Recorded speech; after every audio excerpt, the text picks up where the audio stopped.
Assalamualaikum everyone. Before we start the show, whilst you're listening, some people may think that, why aren't they actually discussing the elephant in the room, which is, the Black Lives Matter and the George Floyd situation that's happening in America, and also the protests that are happening around the world because of the unfortunate killing of George Floyd. So essentially, we recorded this episode, I think, first week or second week of Ramadan, and so this whole situation hadn't happened then. It only happened, just a week ago or so. So, just wanted to sort of make that clear that that situation hadn't happened at that time. But however, in saying that, we do touch on like racism and the sort of how it's tough for kind of minority communities in order to go up the system and really achieve change. So we actually touched on a lot of points that are very, very relevant to what's happening now, because it kind of gives an idea of the system that is in place now, and it's definitely not geared towards minority communities making a change. So I think Aamer Rahman brings some very insightful, very key insights in terms of the situation he is in the arts field and comedy, as well as us talking about pop culture and also talking about Bengali culture and all that sort of stuff. So I hope you guys enjoy it. So take a listen. Thanks. A lot of people don't like my comedy. A lot of white people don't like my comedy. A lot of white people say this to me. Hey, Aamer. Hey. You get on stage. You make your jokes about white people. You say white people this, white people that. What if I did something like that? Huh? What if I got on stage and I said, yeah, black people are like this. Muslims are like that. You'd probably call me a racist, wouldn't you? And I say, yeah, I would. Yeah, you should never do that. That's bad for your health. They're like, well, you do that, Aamer. You do that. You get on stage, you make your jokes about white people. Don't you think that's a kind of racism? Don't you think that's dun dun dun reverse racism? I said, no, I don't think that's reverse racism. Not because I think reverse racism doesn't exist, right? If you ask some black and brown people, they'll tell you flat out, there is no such thing as reverse racism. I don't agree with that. I think there is such a thing as reverse racism, and I could be a reverse racist if I wanted to. All I would need would be a time machine, right? And what I'd do is I'd get in my time machine, I'd go back in time to before Europe colonized the world, right? And I'd convince the leaders of Africa, Asia, the Middle East, Central and South America to invade and colonize Europe, right? Just occupy them, steal their land and resources, set up some kind of like, I don't know, trans-Asian slave trade where we exported white people to work on giant rice plantations in China. Just ruin Europe over the course of a couple of centuries so all their descendants would want to migrate out and live in the places where black and brown people come from. But of course, in that time, I'd make sure I set up systems that privilege black and brown people at every conceivable social, political, and economic opportunity. The white people would never have any hope of real self-determination.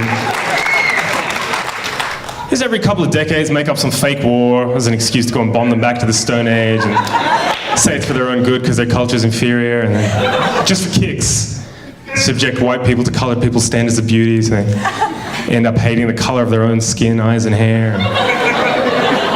If, after hundreds and hundreds and hundreds of years of that, I got on stage at a comedy show and said, hey, what's the deal with white people? Why can't they dance? That would be reverse racism.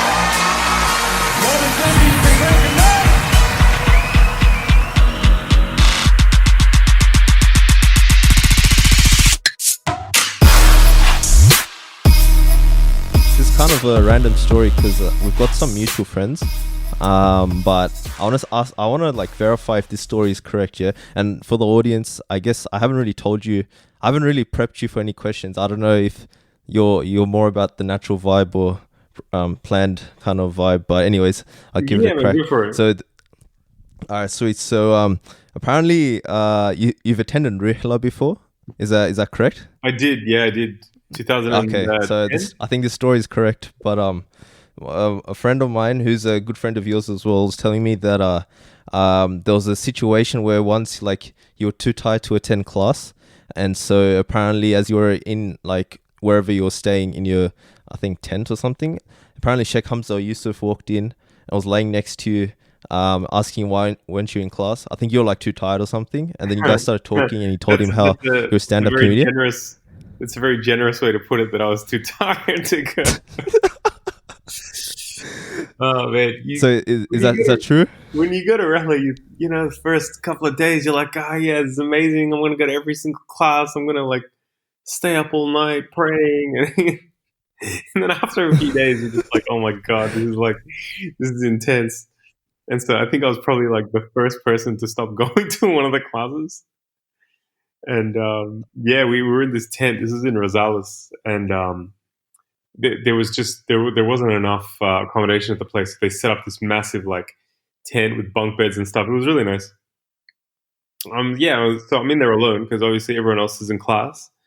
And then Sheikh Hamza just like walked into the side of the tent, and but he didn't ask. This is the best part. He didn't ask me why I wasn't in class, even though obviously like everyone was in class.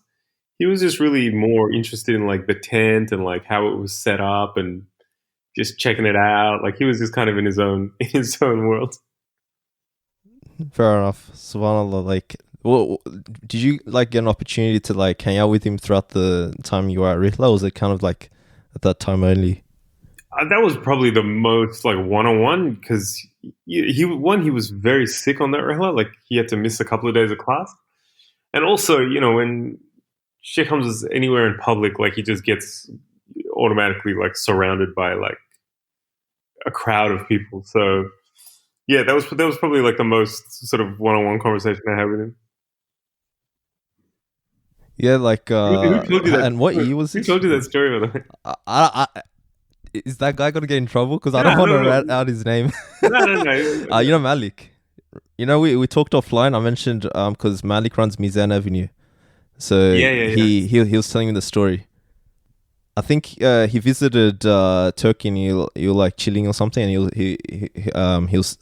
you told him about that story. So that's how I know. But what year was Rihla, by the way? I think 2010 or 11. It was a while ago. Oh, okay, yeah, fair enough. Because I've got a few friends from where around me, like in Sydney, where I think like a lot of people do go Rihla and stuff. And as you mentioned, like the time and the schedule is like he said it was pretty intense as well. I think like you guys like end up wrapping up around like 9 or 10 o'clock and stuff. But he said the food was good, so. No, it was really, really good. And also, like, I think we were very, very lucky because I don't think it's been in Rosales since then. I think that was the last time it was in Rosales, and the place that it was held at was amazing. Like, it's this beautiful farm, like,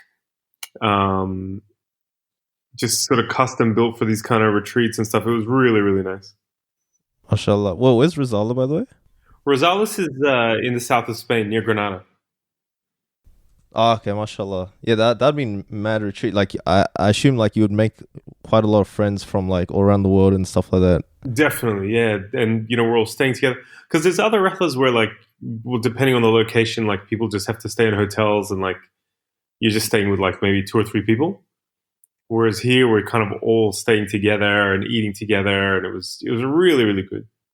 Oh, okay, sweet, mashallah. And I wanted to ask you another story because we've done an episode with you'll know well Dr. Jonathan Brown, and he mentioned like midway through the ep, because like since we're based out in Sydney, Australia, he was mentioning he mentioned about you. He was like, oh, do you guys know Aamer Rahman? I was like, obviously we do. Like, if you know, because I'm Bangladeshi. So it's like if you're Australian Bangladeshi and you don't know Aamer Rahman, something's wrong with you. So, anyways, he was like, he met with you in Turkey. He said like he barely drives, but he drove out like an hour or so to like meet up with you. So from really, really far away to meet up. Like it was because I'm like a big fan of his work as well. I was really lucky I got to catch up with him actually. How was that meet up? What did you guys do? Yeah, we just had lunch. We got caught up, had lunch, talked about comedy, talked about like, I mean, he's so down to earth. You know what I mean? Like it was, it was really, really cool to catch up with him. He's got like great sense of humor, very chill. It was nice. Okay, nice. And in terms of just like your comedy, before we started recording, you're just mentioning like we're looking to kind of get back into comedy at the moment because you've had a massive break. I think can't even recall. Like I think because we like I guess locally we know you from Fear of the Brown Planet, and then you did like some solo shows, and then kind of went off the grid. I remember the last show you did. I think you did it in Sydney. I think you did at UWS. I just remember the skit that you did. You were like dissing the UWS the logo. I remember that was like Yeah, that was just a few years ago. probably 2015, maybe. And was that like the last time you did stand up and stuff? Pretty much, man. So the last time I did any kind of real tour, I mean, apart from when I did the shows with Guz in September. Oh, okay, yeah, I saw that. How's that? So, what made you kind of give it a break, and what makes you kind of get back into it now? It was just really hard to especially like when you have a family and stuff, like to really like make a living out of it. When you're single, you can afford to just kind of like do it on the side, or like kind of make like a not steady income. But then once you have a family, I was just like, and especially being in Australia, like it was just too hard to like make like a solid income out of it doing like my style of comedy. Yeah, because I know that's actually what I want to ask you. Because Australia specifically, would you say like the comedy sort of market or the group of like comedians kind of it's harder to kind of break into the kind of mainstream circuit like on a regular basis in the sense of I guess right now like comedy is now more about getting those Netflix specials and all that like we see in America like Aziz Ansari I think and a few others as well, like a lot of minorities and stuff. They're getting like Netflix specials, and I think they're more based from UK. But would you say it's like kind of a lot harder if you're sort of based in Australia and stuff? Yeah, because Australia is so small. Like it's so small. The industry is so tiny. It just makes it much harder to kind of get a spot. Do you know what I mean? Yeah. Just a And in general, limited what would number you? of Yeah, shows, sorry. and yeah, there's just not enough space for exposure in Australia. And I assume with your sort of style of comedy as well, it's like kind of like niche political stuff. Like and also because your comedy is very unique in the sense that we see in the mainstream, and I haven't really come across it where you're directly kind of calling out white people and what they're doing, right? So it's like I don't know if it's maybe you can kind of point towards it, but I think a lot of the mainstream people, the likes of maybe even Hassan Minaj, it's not necessary they go down that route. You get what I mean? Would you say like that kind of if you're making jokes about that specifically, that it's a bit I don't know, they won't like allow that kind of style of comedy to come into more the mainstream? Like what would you say about that? Yeah, it's always gonna be. It's always harder if you're, the less mainstream you are, the harder it's gonna be for you to break into the mainstream. Basically, because all the decisions about whether or not you get put on a program or you get exposure is based on what kind of audience they think you can attract. So if they think you're going to alienate a lot of the audience, they're just not going to take a risk. Media is a very, very conservative industry, where they don't want to take risks. Obviously, which is why you see so much more independent stuff. You see people going to YouTube and going to all these other platforms to do their stuff because people are sick of trying to break into such a tightly controlled industry. And in terms of just, I guess, like we see, what's your sort of take on like the style of comedy at the moment? Do you feel that, like for example, even with Dave Chappelle, right? You'd see that it's very revolutionary, but at the same time, I feel that he's able to kind of make jokes about LGBTQ kind of groups, but at the same time doesn't really get like he gets criticism for it, but not on a but at the same time he's still mainstream. Would you say that like his like in terms of those sort of jokes, people still won't cop flack for it, or is it like more in order to break into that sort of mainstream, you do have to toe the line a lot more in that sense, and even that includes like people like Aziz Ansari and everyone. Would you say that you have to make a sort of particular style of comedy, and would you say that also dilutes the sort of style of comedy that kind of that is accessible for the mainstream as well? Well, I don't think. I mean, Aziz Ansari, like, I don't think anything he says or does is like remotely non-mainstream. You know what I mean? Like, he's so 100% palatable for a white audience. Even if I don't know, did you watch his Netflix show? Yeah, I think it was the one. Was it like the one? I forgot the name of it, but at the beginning he apologized for his actions, and then he kind of did his old show. Yeah, not the stand-up show. His like Master of None. Okay, yeah, I've watched it. Yeah.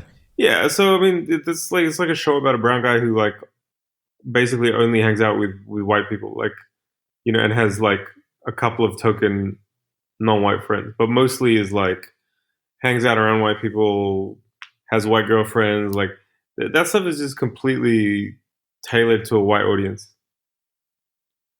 And Chappelle as well.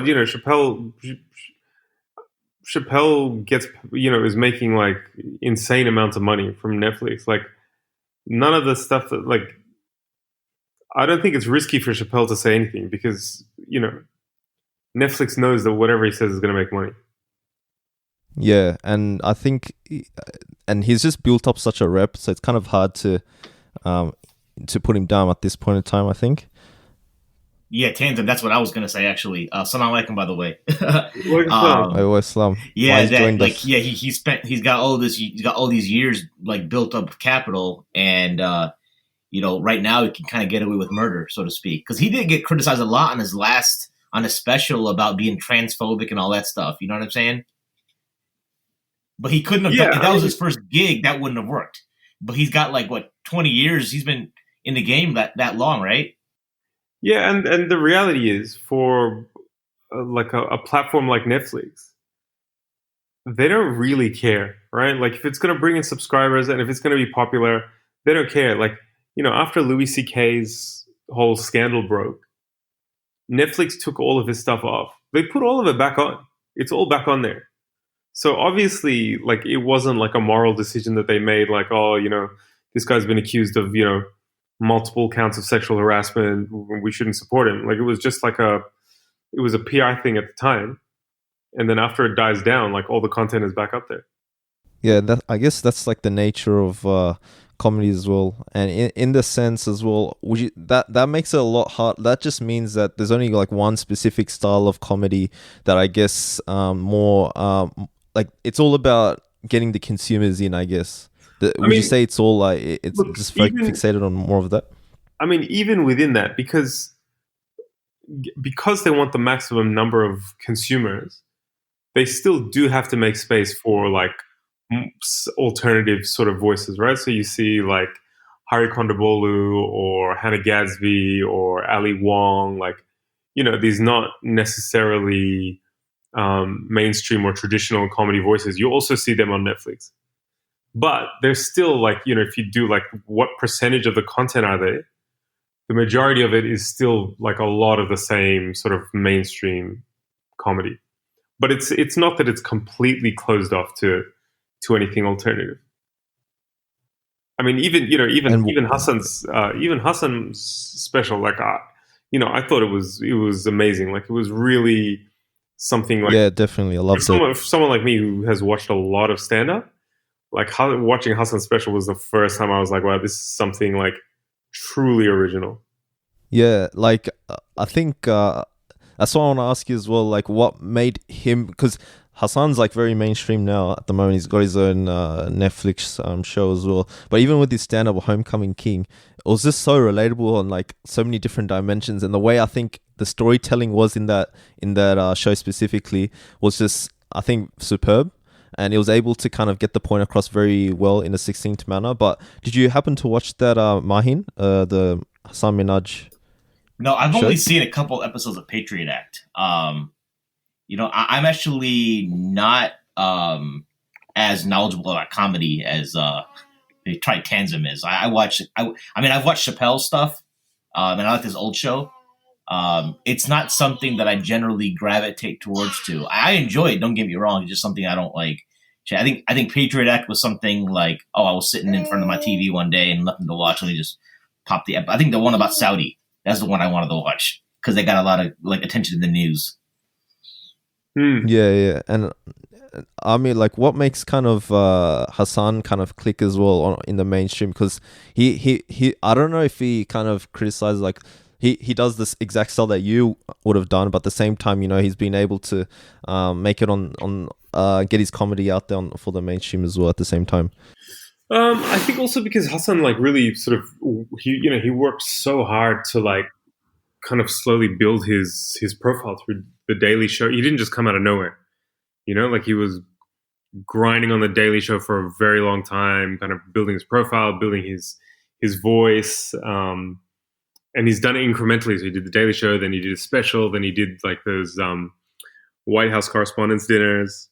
So he's really built his like political credibility as well as his kind of comedy profile.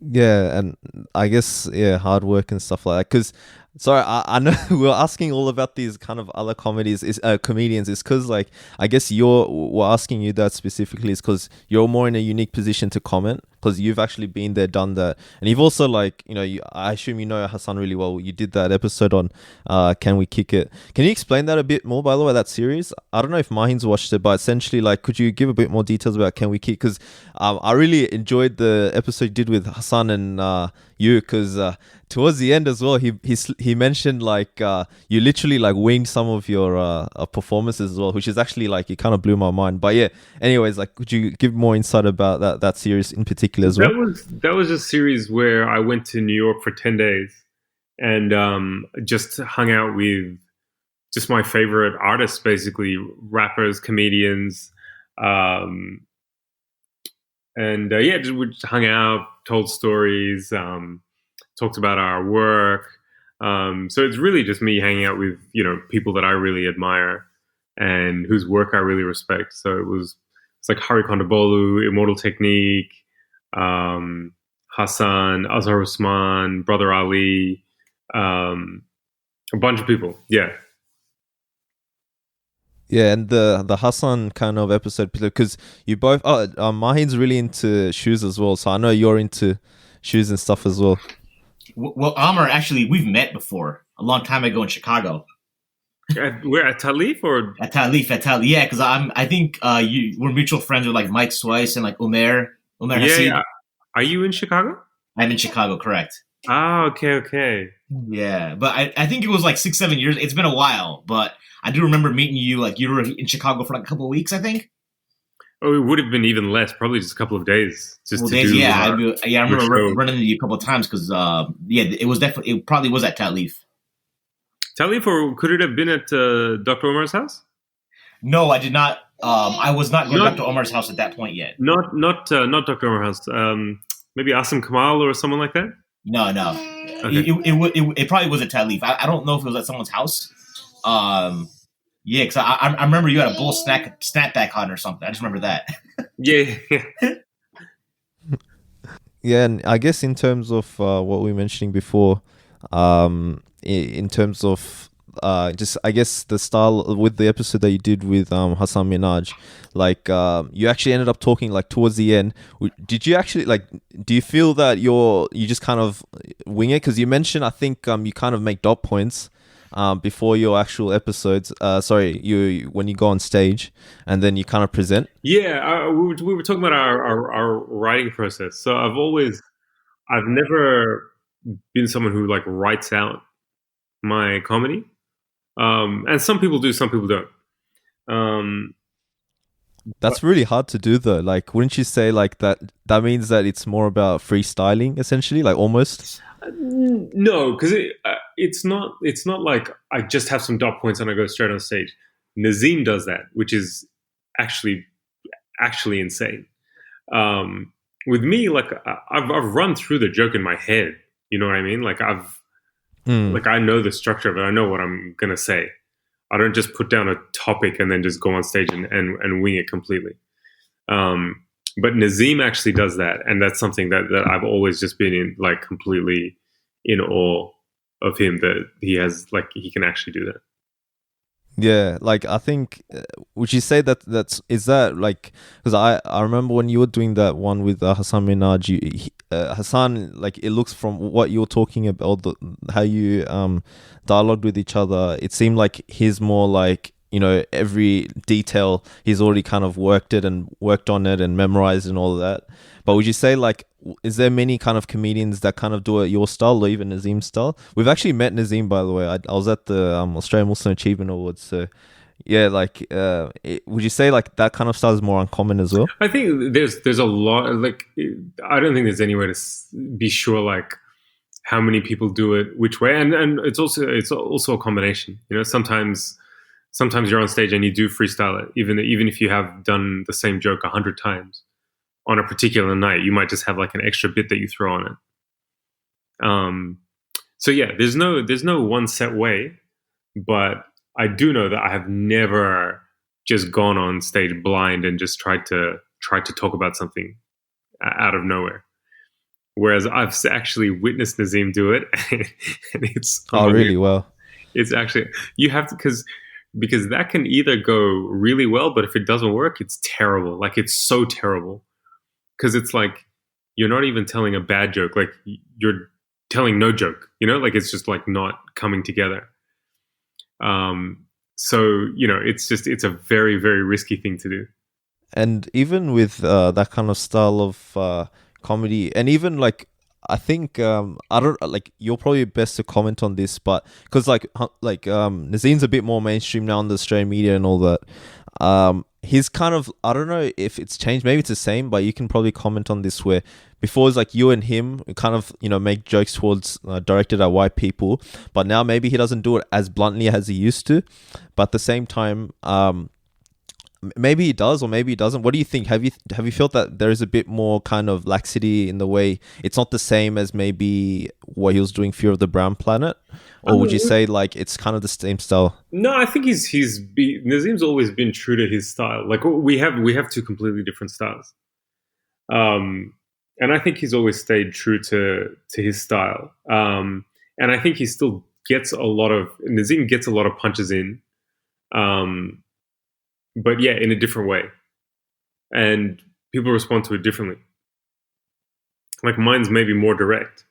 But at the same time, you know, like, I always say this to people, like, you can be direct, but if you're direct and then you don't crack the mainstream, then how many people are getting exposed to your ideas? You know what I mean? Whereas if you're slightly less direct, you can probably have like a bigger cultural impact overall. You know what I mean? So there's two sides to it. And have you gotten, like, even with yourself, have you gotten a lot of criticism? Like, I assume you have, because I remember you made like jokes yourself about, I think Nazim did a skit where he talked about how white people would go up to him to criticize what he was talking about, kind of thing. But would you say, like, because for me, right, like, I vibe with it and all that, but at the same time, like, even from like, when you make jokes directed at white people, like what I've seen online, right, whenever I do that, like, let's just say on Twitter or something, because I'm relatively active on Twitter, you'll get like people messaging you saying, like, for example, even from the Muslim community, where, you know, oh, you know, there's white Muslim reverts, so you shouldn't make jokes towards them because it's going to alienate them. You get what I mean? Yeah. Have you ever gotten that sort of angle from it, criticism from with your sort of jokes and stand-up? Yeah, I have. I mean, I think not so much anymore, because I just really just never engage with that stuff. You know what I mean? Like, I just don't get into long arguments with people about why it's okay to say what I'm saying, because I feel like it just drags it on the more you kind of entertain that kind of thing. So like most things online, I just completely ignore it, and then people don't, because I don't have the energy to do it. I don't have the energy to like argue with someone about like it takes enough to just like be online and put your content out and make, you know, like say what you're going to say anyway. After that, like arguing with people, like I don't have time for it. And that usually means that people just give up and like leave you alone. And I think if you're Mm. if you're confident in what you're saying, then for me, it's always just been like, I'm not trying to convert anyone. Like, I'm not trying to like change people's minds or anything like that. Like, I'm sure it can be done, but for me, it's just like I'm trying to find people who like-minded people and speak to them. Like, that's what my energy is like dedicated to. You know. Mm. Aamer, have you found Yeah, that people who don't even know your content or haven't consumed it, they just know you're a comedian, they may have heard something that they want to criticize as well? Because that's what I see with like stand-up. I mean, I don't see as much for. I think people have moved on past Hassan, but like now with Rami, right? I mean, Tanzim and I were talking about this like last week. It's his season 2's about that's a Ramadan. good rabbit hole. Yeah. You know, It's a good like rabbit hole. you know what I'm saying? Like that's what I was curious. I was like, you know, because he's a stand-up, he's got his own show now, and most of the people who like criticize him, I would say, most of them haven't like watched the show. I mean, they're not gonna. At the same time, I think from their mindset, they're not gonna like the show. So No. you know what I'm saying? It's not. They're gonna have like the criticisms they have are probably going to be validated, but I tell people like, listen, I think the show's interesting. I think the show's entertaining, and that's why I watch it. And then people were like, well, you're committing sins. I'm like, yeah, I mean, listen, that's I don't know. I don't have a response to that because I'm like, we all watch television, we all watch movies. There's always stuff in it, right? I'm like, listen, if you watched Game of Thrones, you can definitely sit through Rami. Like, right. But I think I haven't seen Game of Thrones, but at the same time, I've seen other stuff, right? Well, like, mashallah, how far do you want mashallah. to? How far do you want to push it, right? You think what I'm saying? Like, only because I'm too lazy to find illegal streams. I don't want to pay for HBO or something. Yeah, no. Right? I'm only saying that in the sense that, like, you know, Muslims will apply that standard to him because he's Muslim, Mhm. but they'll happily watch like the same or worse in mainstream content. And yeah, I can totally see why people would have issues with some of the content in Rami, but like, I think, like, purely from a comedy perspective, season 1 was extremely well written, like very, very well written. Like, it wasn't corny, it wasn't, you know, kind of unnecessarily made up stuff. Like, it wasn't comfortable. Like, even as someone who appreciated the show, like, there was times when I was like, oh, damn, that just happened. Like, but definitely, like, as someone who's like, often, like, I watch Muslim content and I'm just like, why are we making this? Like, why are we doing this? You know, I really liked it. People's argument tends to be that, well, he's representing the Muslims in some way, and I'm like, well, I don't know. Did he say he is? You know, does he say he speaks for all of Islam or all of Muslims?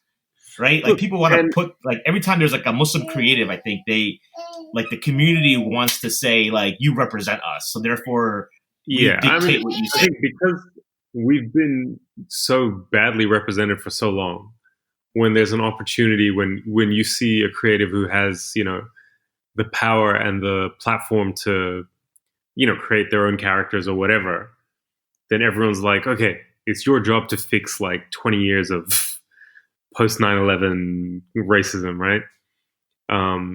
But, you know, like, the character on Rami is, you know, it's a person trying to figure out how to be a good Muslim. Like, he's not like walking around like he's, you know, the Mahdi or whatever, like, here to renew Islam on earth or whatever. He's playing the character of a confused millennial Muslim who's constantly making mistakes and feeling guilty and feeling conflicted and all this kind of stuff. So, you know, it's nuanced. At the same time, I know there's people who are just never going to appreciate that.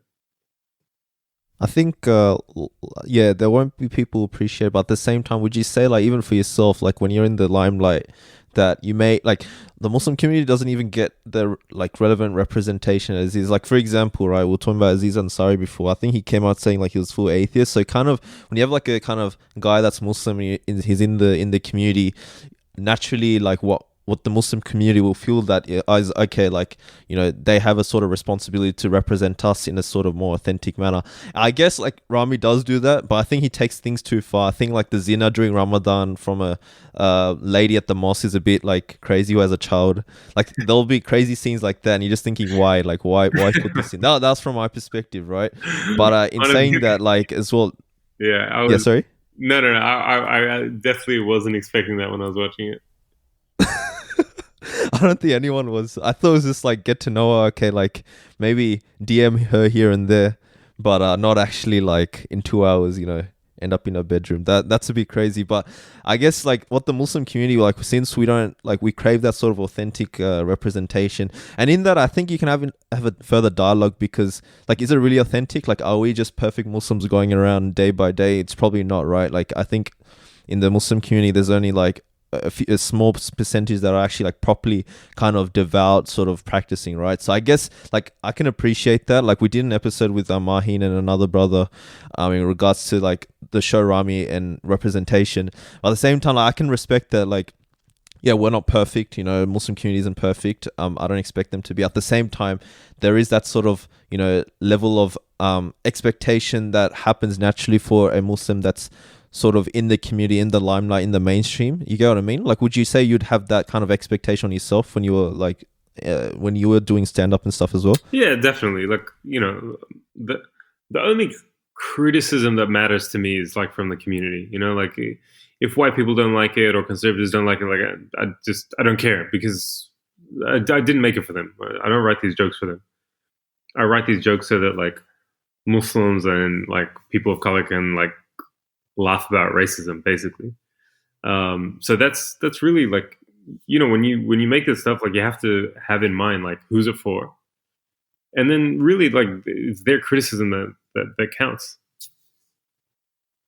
And even I want to also ask you to, because I find that now, like, we did talk about how comedy at the moment is more it's all about, I guess, how many audiences you can bring in. So especially for some people that are have their own Netflix shows and all that. But at the same time, like, comedy as a medium, right? Like, in this day and age, I guess, like, for example, why Joe Rogan podcast is so huge is because like it's like a essentially free for all, where you can just ask any questions and it looks like a kind of free flowing dialogue. And I think the consumers in general are sort of craving an authentic platform, whereas like, compared to perhaps in the past, news was that sort of outlet, but we know people are talking about news is like propaganda essentially, so they moved on to different platforms now. And I think even comedy sort of hit that, because at the same time we can still, like, a lot of the kind of recurring themes in comedies, the SJWs on Twitter, for example, and all these kind of conversations on Black Lives Matter and all that sort of stuff. And at the same time, it does sound like it is a platform where you can kind of freely kind of speak your mind, and it kind of incorporates culture as well. So would you say, like, nowadays is comedy as a platform has now is a lot different in terms of the political statements you can make compared to the past? Or would you say it's always been the same? It's been timeless in that sense when it comes to comedy as a platform in general? I think comedy has kind of been dragged into the center of this whole free speech debate, and it seems to like always be the topic of you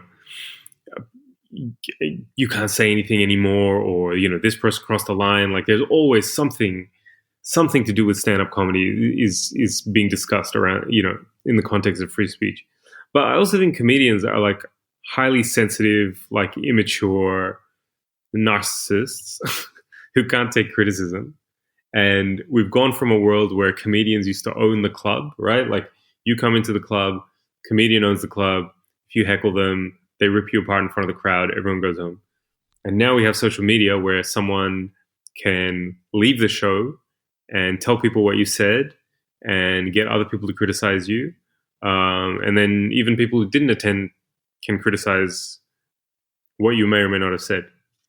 Now, for me, I'm like, well, like, that's the world we live in. Like, it's not 1985 anymore. Like, just adjust, right? Anytime you get on stage, like, be prepared that like someone can quote what you said. But a lot of comedians are like, well, no, like, the comedy club is a special place and the stage is different and I should be able to say this without blah, blah, blah.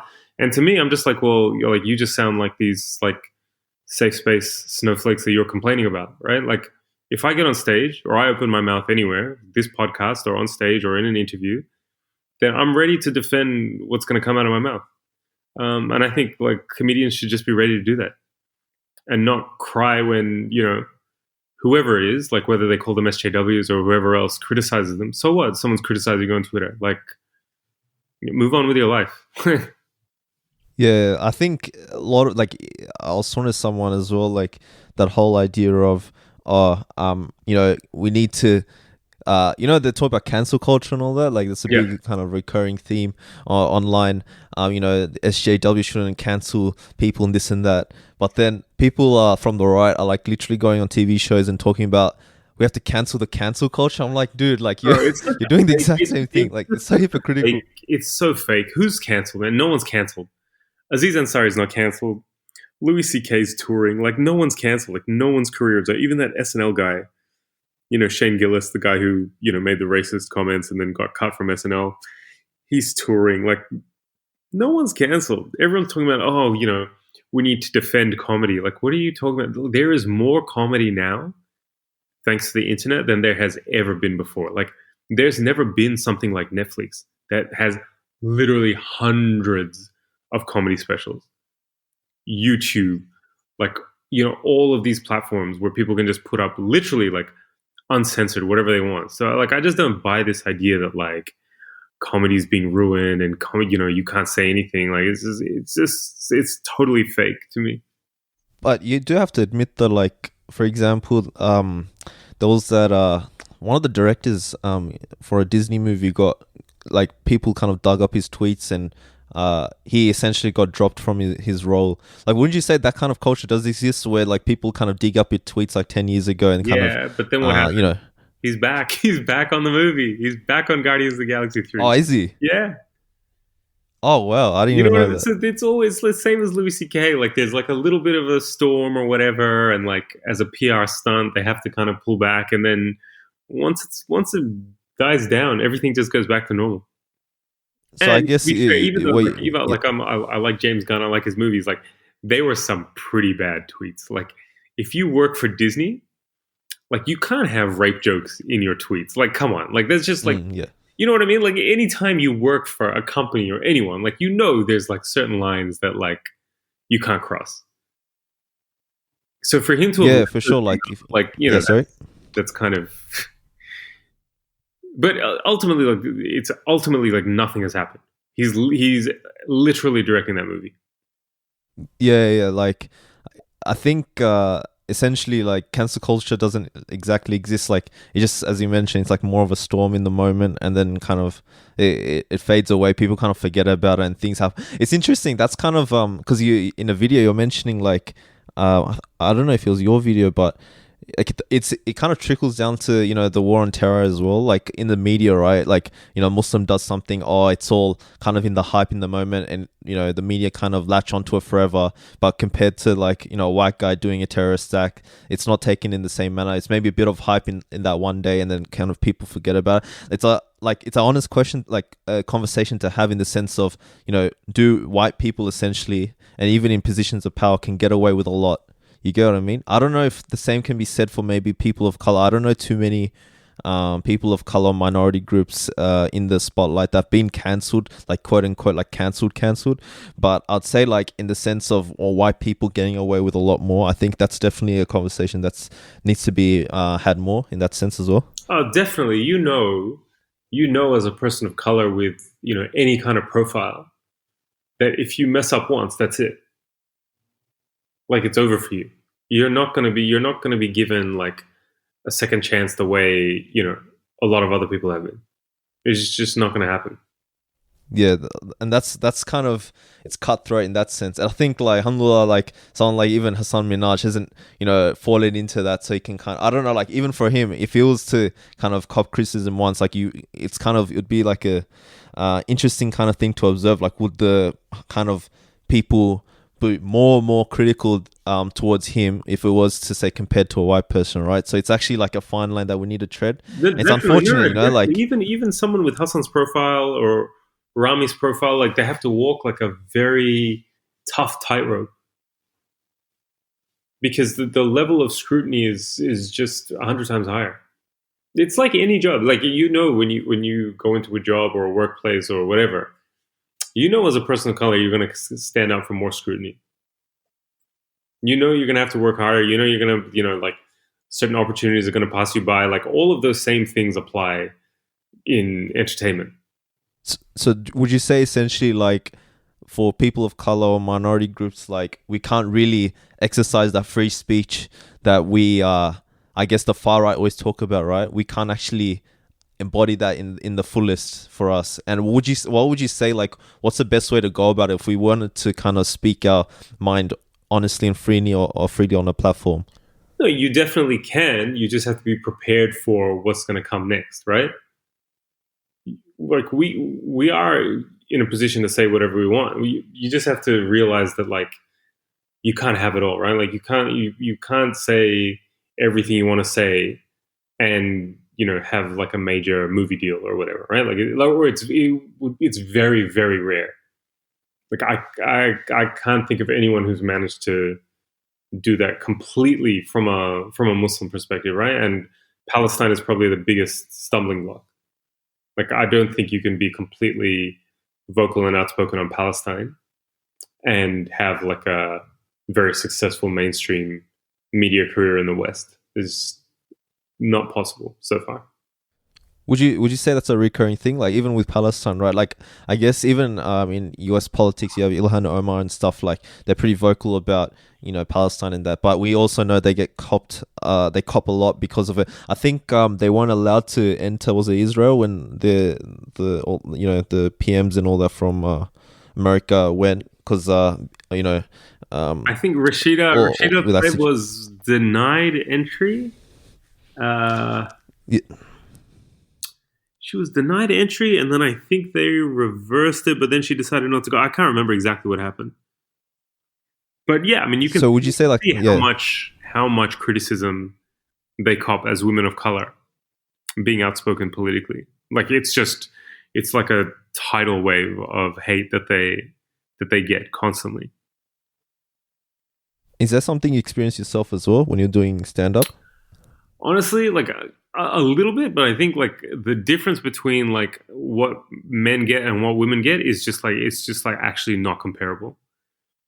Like especially online, like women just need to like sneeze and it immediately escalates to like rape threats, death threats. Like I know people who've been stalked. Like it's really like it's not an exaggeration when women talk about the level of like toxicity and harassment online. I met a female comedian once who was like, a guy tweeted her once on Twitter, and then she went to a concert and he was like standing next to her in the crowd.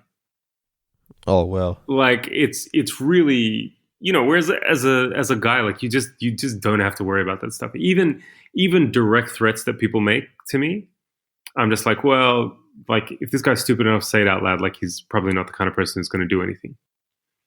Whereas for women, like all of those threats could potentially actually become real. Yeah, I think that's unfortunate. Like, I guess the male privilege, as you also talked about in your comedy, if you're a white male man, life's like easy for you in society, right?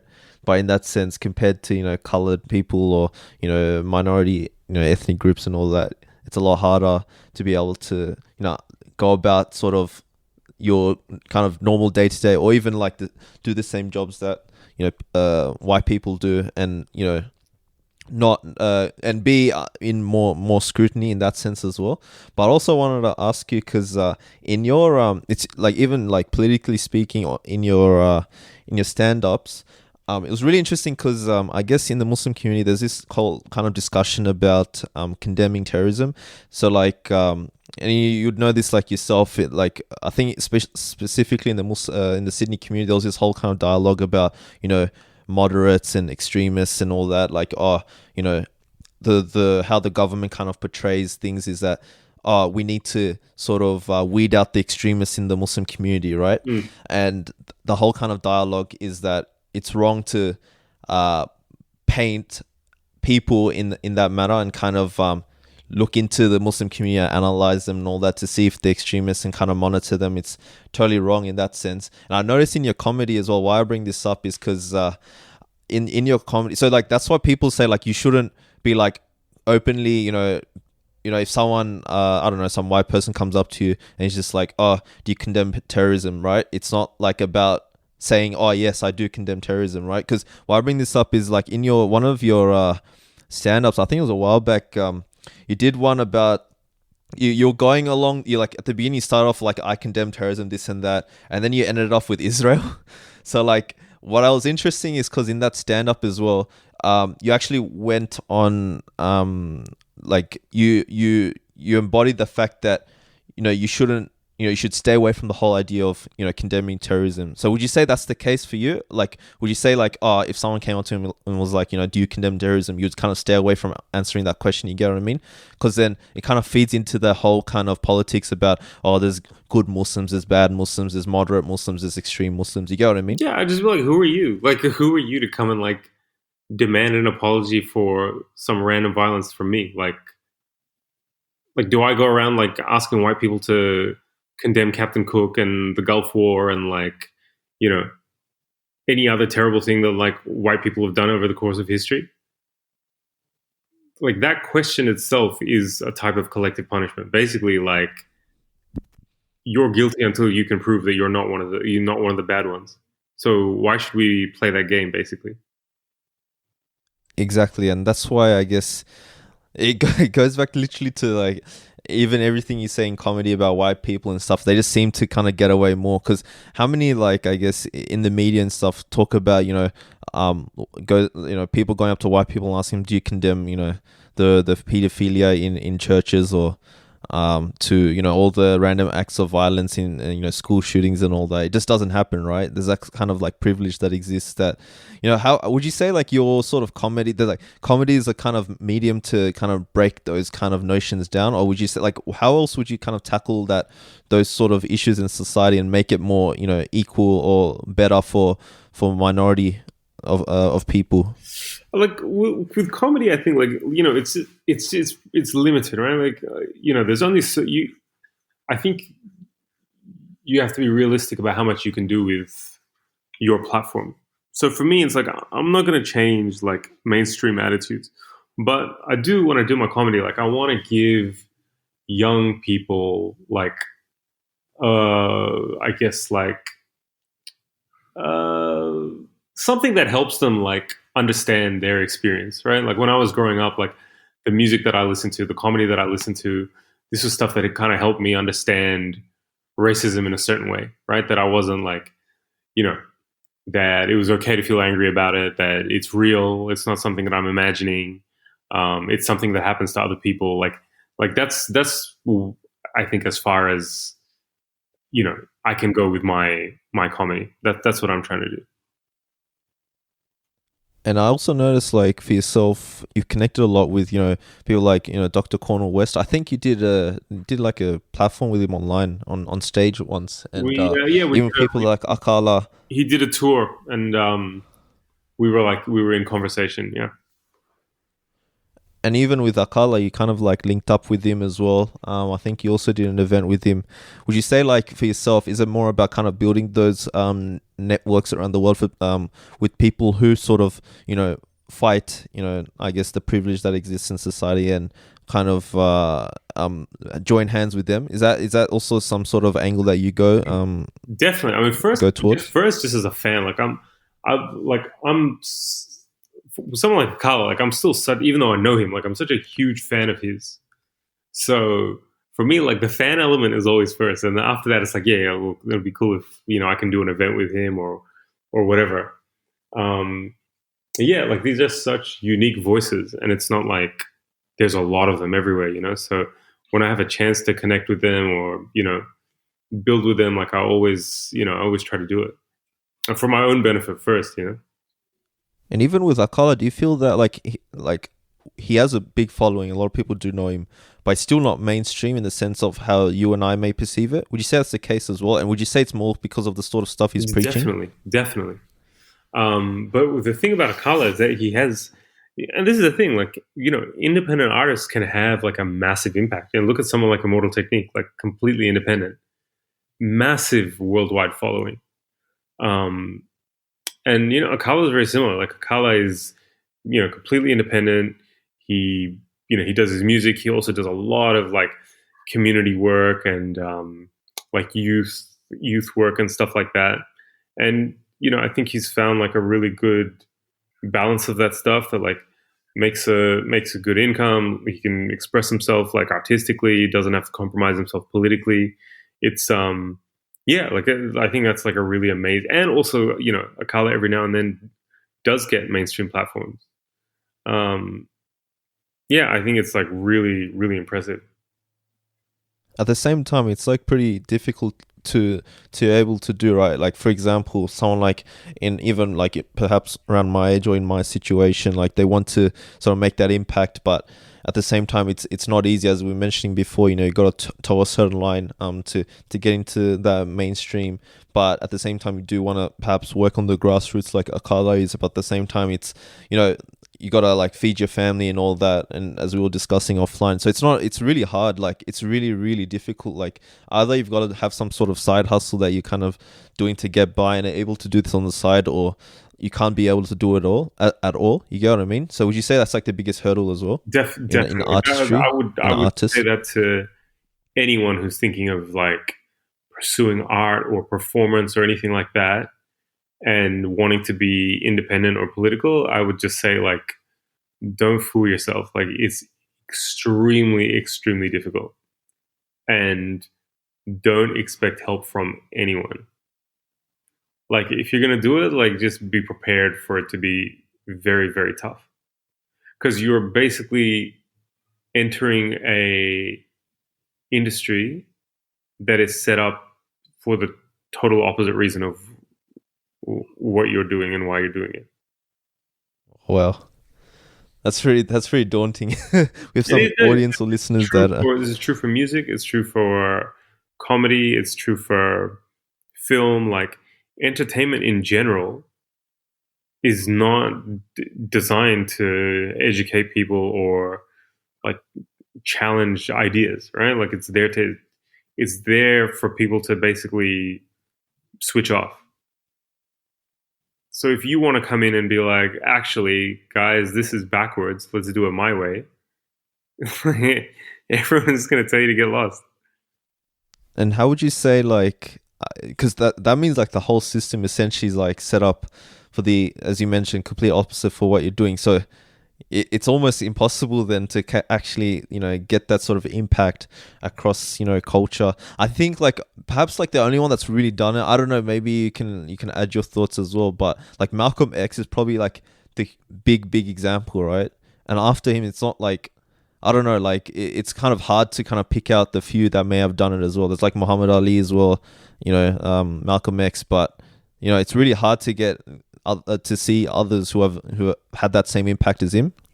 Yeah, but also like we look at Malcolm and Muhammad Ali like decades after their death, and after their legacy has impacted generations of people, and we forget in their time how much they were demonized and how much they were put through. So true. And because obviously we remember them as heroes, and we remember their their triumphs and all that kind of stuff. We forget like the real difficulty that they went through. Like Malcolm's entire life was torn. Like just before he died, like his whole house was burned down. Everything he had was basically destroyed. And even though historically now he's a huge figure, at the time, like to the majority of America, like he was still like the enemy. Yeah, and what I find interesting though is like how the community, every part of the community wants to appropriate him for themselves now, right? And it's like going back to what you're saying, like back then, how many of us would have really been about him, right? Today, everyone's like, yeah, Malcolm, we are Malcolm X, but I don't know if that would have been the case like back in the 60s. If we just, if there's a figure like him that was transposed to today's time. Definitely. I mean, even now, when people say that they revere Malcolm or whatever, like, do they actually apply his politics or his legacy to what's happening now? Like, do they actually respond to modern politics the way that he would have? I mean, for That's a so lot true. of the community, I would say SubhanAllah. not. Like, definitely not. Because for a lot of Because like, yeah, Malcolm sorry. X existed in this kind of magical realm of like the late 50s, early 60s, and that was a time when racism was really bad, and white people were really evil then, and he stood up to that, and they don't kind of recognize that as a system that's actually survived. Like, the same system is still operating, and they don't kind of calibrate their response the same way. Yeah, because adding to what you mentioned, like it was a good point about do they respond to modern politics the same way? Like if you were like a cursory reading of like Malcolm X's life, you would know that what he was standing up for is things like police brutality, and a lot of like, unfortunately, even the Muslim community, right? And I've encountered this, like they sort of like they disassociate themselves from those sort of political movements that happen in this modern day and age. Like we know it's still a big issue, right? But at the same time, it was still happening during the time of Malcolm X. That hasn't like really changed to the degree that we've wanted to do now. So it's like, if you're not going to respond to the modern issues right now in the same way that perhaps people tried to do it back then, so like why talk? Like, how can you be the one to kind of talk about Malcolm's legacy? Because it's still the same issues that are occurring in society, unfortunately, right? Yeah. Yeah, and that's exactly like the issue with. Would you say, like, even because you mentioned before about you kind of have to do it on your own, like you can't expect help, right? When you're in the comedy scene as well, or in the system, we're trying to change the system.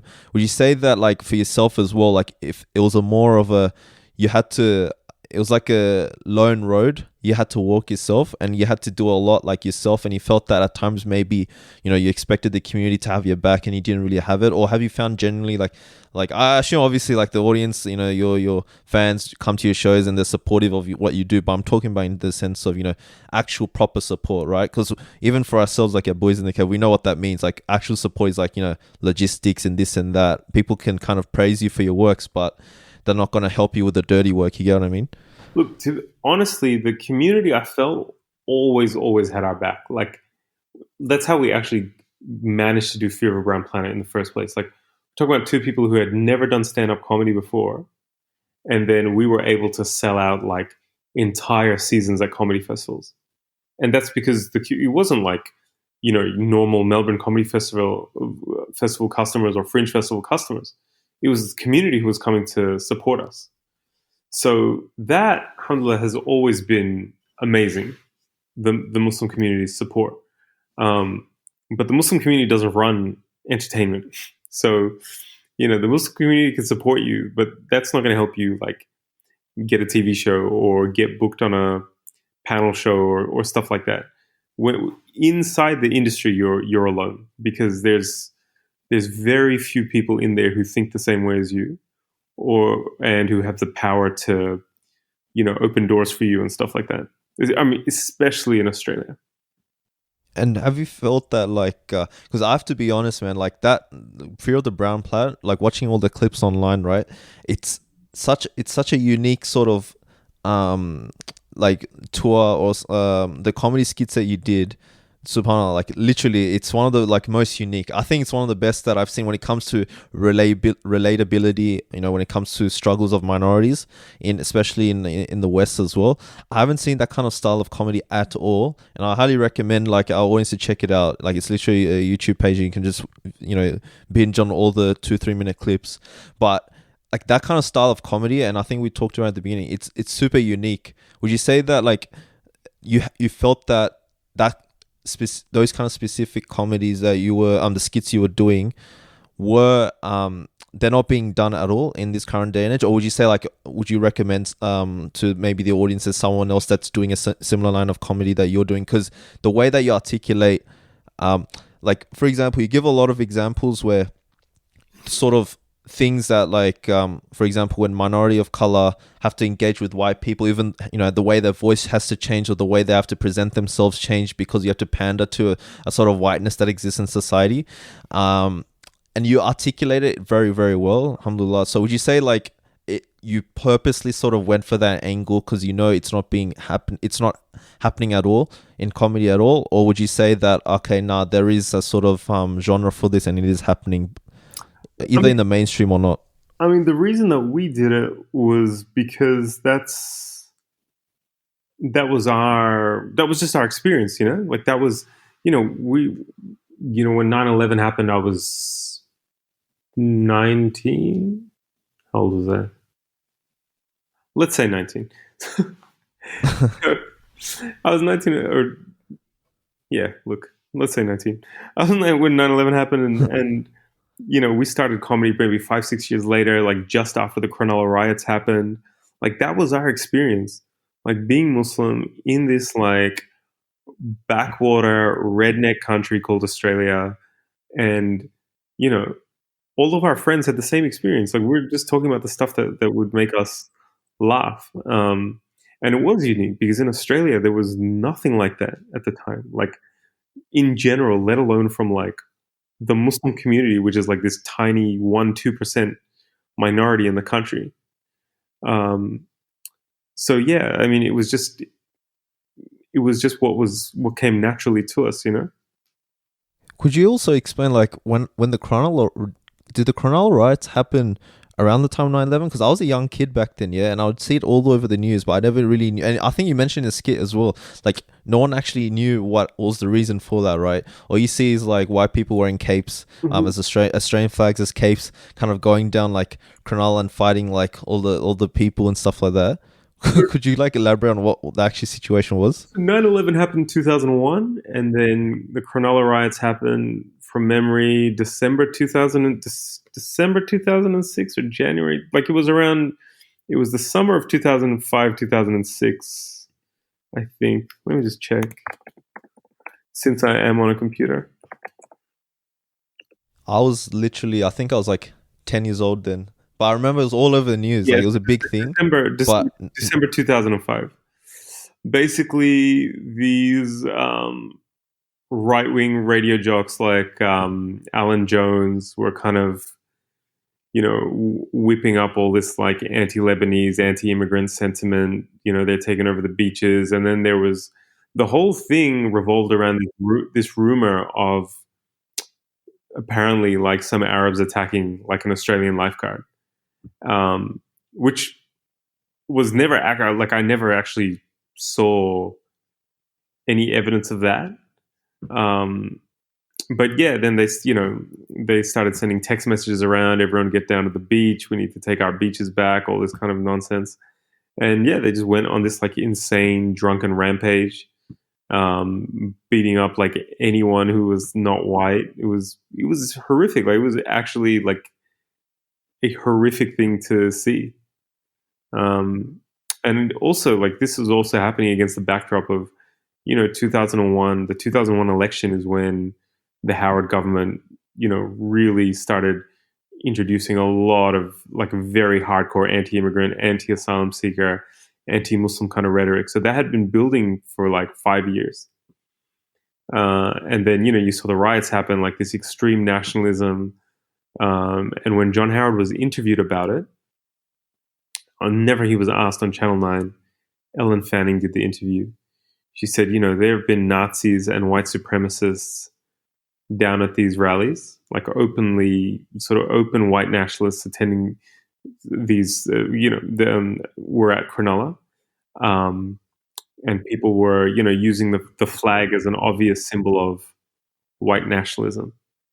And the Prime Minister said, I will never criticize anyone for using the Australian flag. Oh, well. You know, like that's not even a code anymore. Like that is just, you know, it's like it's a Trump level thing to say. You're basically openly encouraging white nationalism.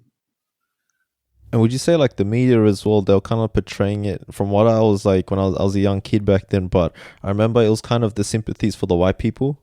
Like they were sympathetic, like, oh, you know, it was kind of started by the minorities, or would you say they covered it pretty fairly, the whole situation? Yeah, I don't even remember, like so much of the coverage was just the footage. Yeah, that's what I remember. I just remember like white people like angry. Yeah, just screaming and why, just all this just like really like intense footage of like just white people being violent and racist. But yeah, look, someone like Alan Jones, who basically instigated a race riot, still like had a career for so many years after that. Like there's no there's no repercussions for him. Hey, Mahin, would you say you've had a situation like that in America ever? I actually don't know the context of what you guys were like this issue in Australia you're talking about. I was like this Cornell thing. So could you like brief me real quick on what exactly that was? I just hear like you're talking about like a general race riot. Yeah, it was a specific race riot at a beach. I mean, the only thing we really remember was when I was younger, like the whole L.A. riots, right? When the Rodney King beating back in like 92, 93, when L.A. was like on fire, literally, like, there was like looting going on because of what went down there. But I think I was like 10, 11 years old. And when you're that young, I don't know if it's kind of like something in the news, but I don't think I've ever gone back to really like process what happened, what went down, right? But this whole issue of like stuff going down because of like race issues, I mean, it seems like it's gonna pop off any day. You just had that kid in Georgia who was shot. Yeah. The video just came out. The difference in the US is that the LA riots happened after there was footage of a bunch of cops like brutally beating Rodney King on the street, whereas in Australia, white people who have no problems basically just let their racism keep cooking until they just had to take it up like an extra notch. Like it's the total opposite. Yeah, I remember even like, because that kind of sentiment would have been fueled even from like the whole 9/11. So as you mentioned, just been kind of boiling up. Like for me, right? Because I was still a young kid back then, and I had no idea. Like I was in a bubble, I guess, in a good way. Like because you talk a lot about the kind of racism you've copped, right? In kind of how I've grown up, right, in the community, like not necessarily in the Muslim community, more just like in the community. I was always like hanging out with Asians. Like I went to like a more Asian dominated school and all that. So I was in those circles. So I never really kind of copped the racism that you may have. Like I haven't really been in the white circles, oddly enough, even though I live in the West. But anyways, I remember even once like I was a young kid. I think I was when 9/11 happened. I remember like I had this. I was at primary school, and you're meant to give a speech, and it was like a few days after the 9/11. I remember my mom, because like at that time, like as a Muslim community, it's like, what do you do in that situation, right?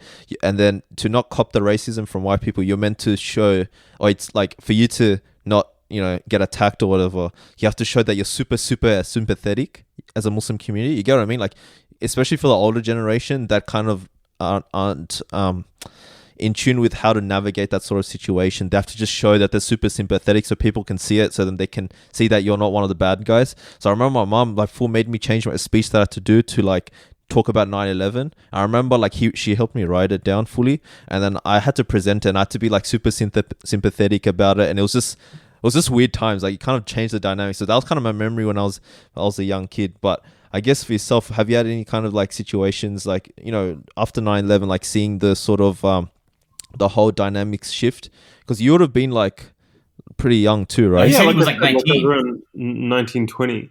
Yeah, I was about the same age. See what shift? Like just the whole dynamics of in the Muslim community you would have been fine, but now with 9/11 that happened, you're a bit more fearful of what happens, and you have to be aware of whites attacking you, for example, or Nazi type people. You get what I mean? It was just like you just felt like the entire community under siege. You know what I mean? Like everyone at all times is watching us and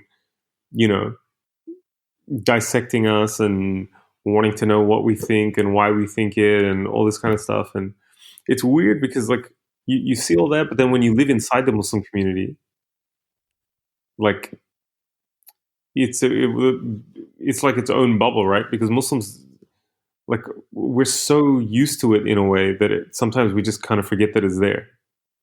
Yeah.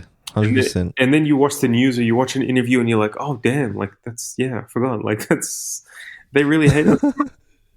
And also it's this thing of like, it's like 20 years now, like, and it's only gotten worse. Like there's never been a point where like Islamophobia has like gone backwards, right? Like it's only escalated and escalated and escalated.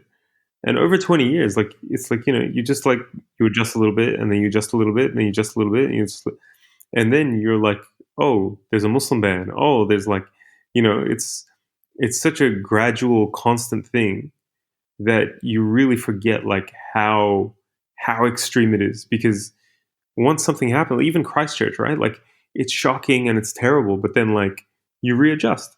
Like within a few months, you readjust. Okay, now that's normal. That's actually true. Like, yeah, sorry, Mahin. Yeah, I was going to say with 9/11. So I was going to school in Canada at the time, right?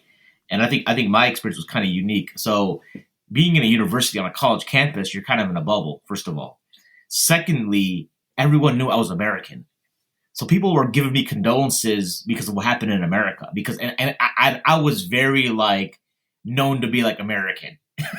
You understand what I'm saying? Yeah. So, and the thing is, in Canada, people don't like, in Toronto at least, people don't perceive Canadians as just white. Like they really, if you're brown, like even white Canadians, I think really the ones in the big metropolises, they really feel that if you're Indian background or like Asian or whatever or Caribbean, that you're still Canadian, as Canadian as them. So they didn't. I don't think they even like. And at the time, I wasn't like super religious. So I had friends from all backgrounds, and I would remember like white Canadians were coming up to me and giving me condolences about 9/11, as far as like from the point of view of being an American. You understand what I'm saying? And then only when I went back to the U.S. when I noticed that you're talking about my parents, how they changed our dynamics. So when I was in high school, my dad was like, when I was talking about like, hey, you need to grow your beard, and like I want to send you to Zaytuna. This is back before Zaytuna College. They still had the Institute. And they do like summer programs and all this stuff. And as soon as 9/11 happened, like I didn't hear none of that. And the next thing I know, there's like I went back to visit my folks during school break, and there's like an American flag on the door now, right? Yeah. Which we didn't have before. And it reminds me of a similar. I don't know if you guys saw Linda Sarsour, I think on the Breakfast Club. Yeah, you remember she was talking about that uncle in Ohio she visited, this Arab like Palestinian uncle, who had like a Trump sticker on his lawn, and he was like. And she's asking about it. She's like kind of interrogating him about it. And she was like, listen, look at my neighborhood. Look where I live, right? I can't have like a Bernie sticker or like Hillary. Like, that's just not going to work. Yeah, he was right? like... Because you're trying to fit in. If they lose, who do you think they're going to blame? Muslims? I don't know.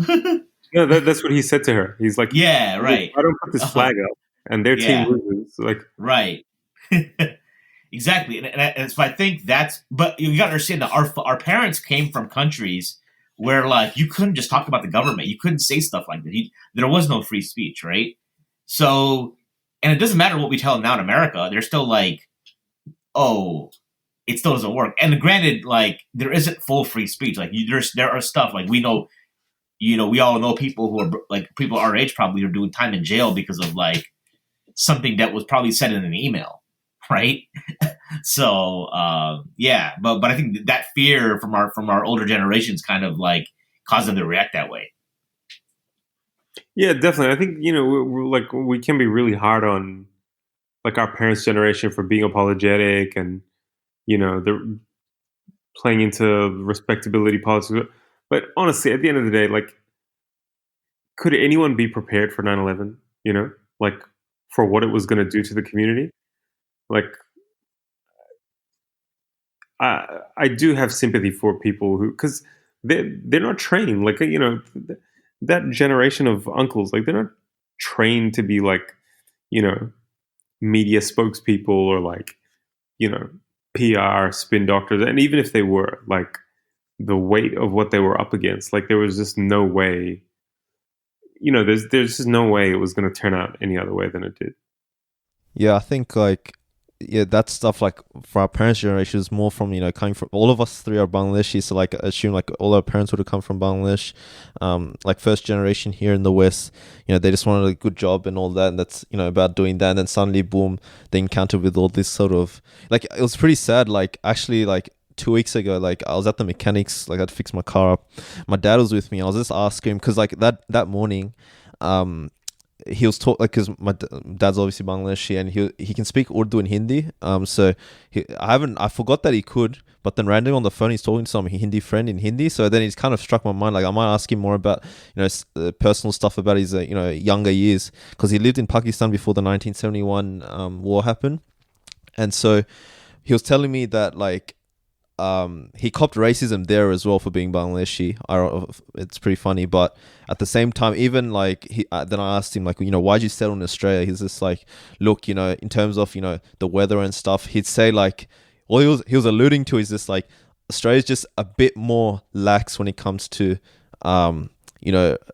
the way you can kind of go about society and do what you want to do compared to others.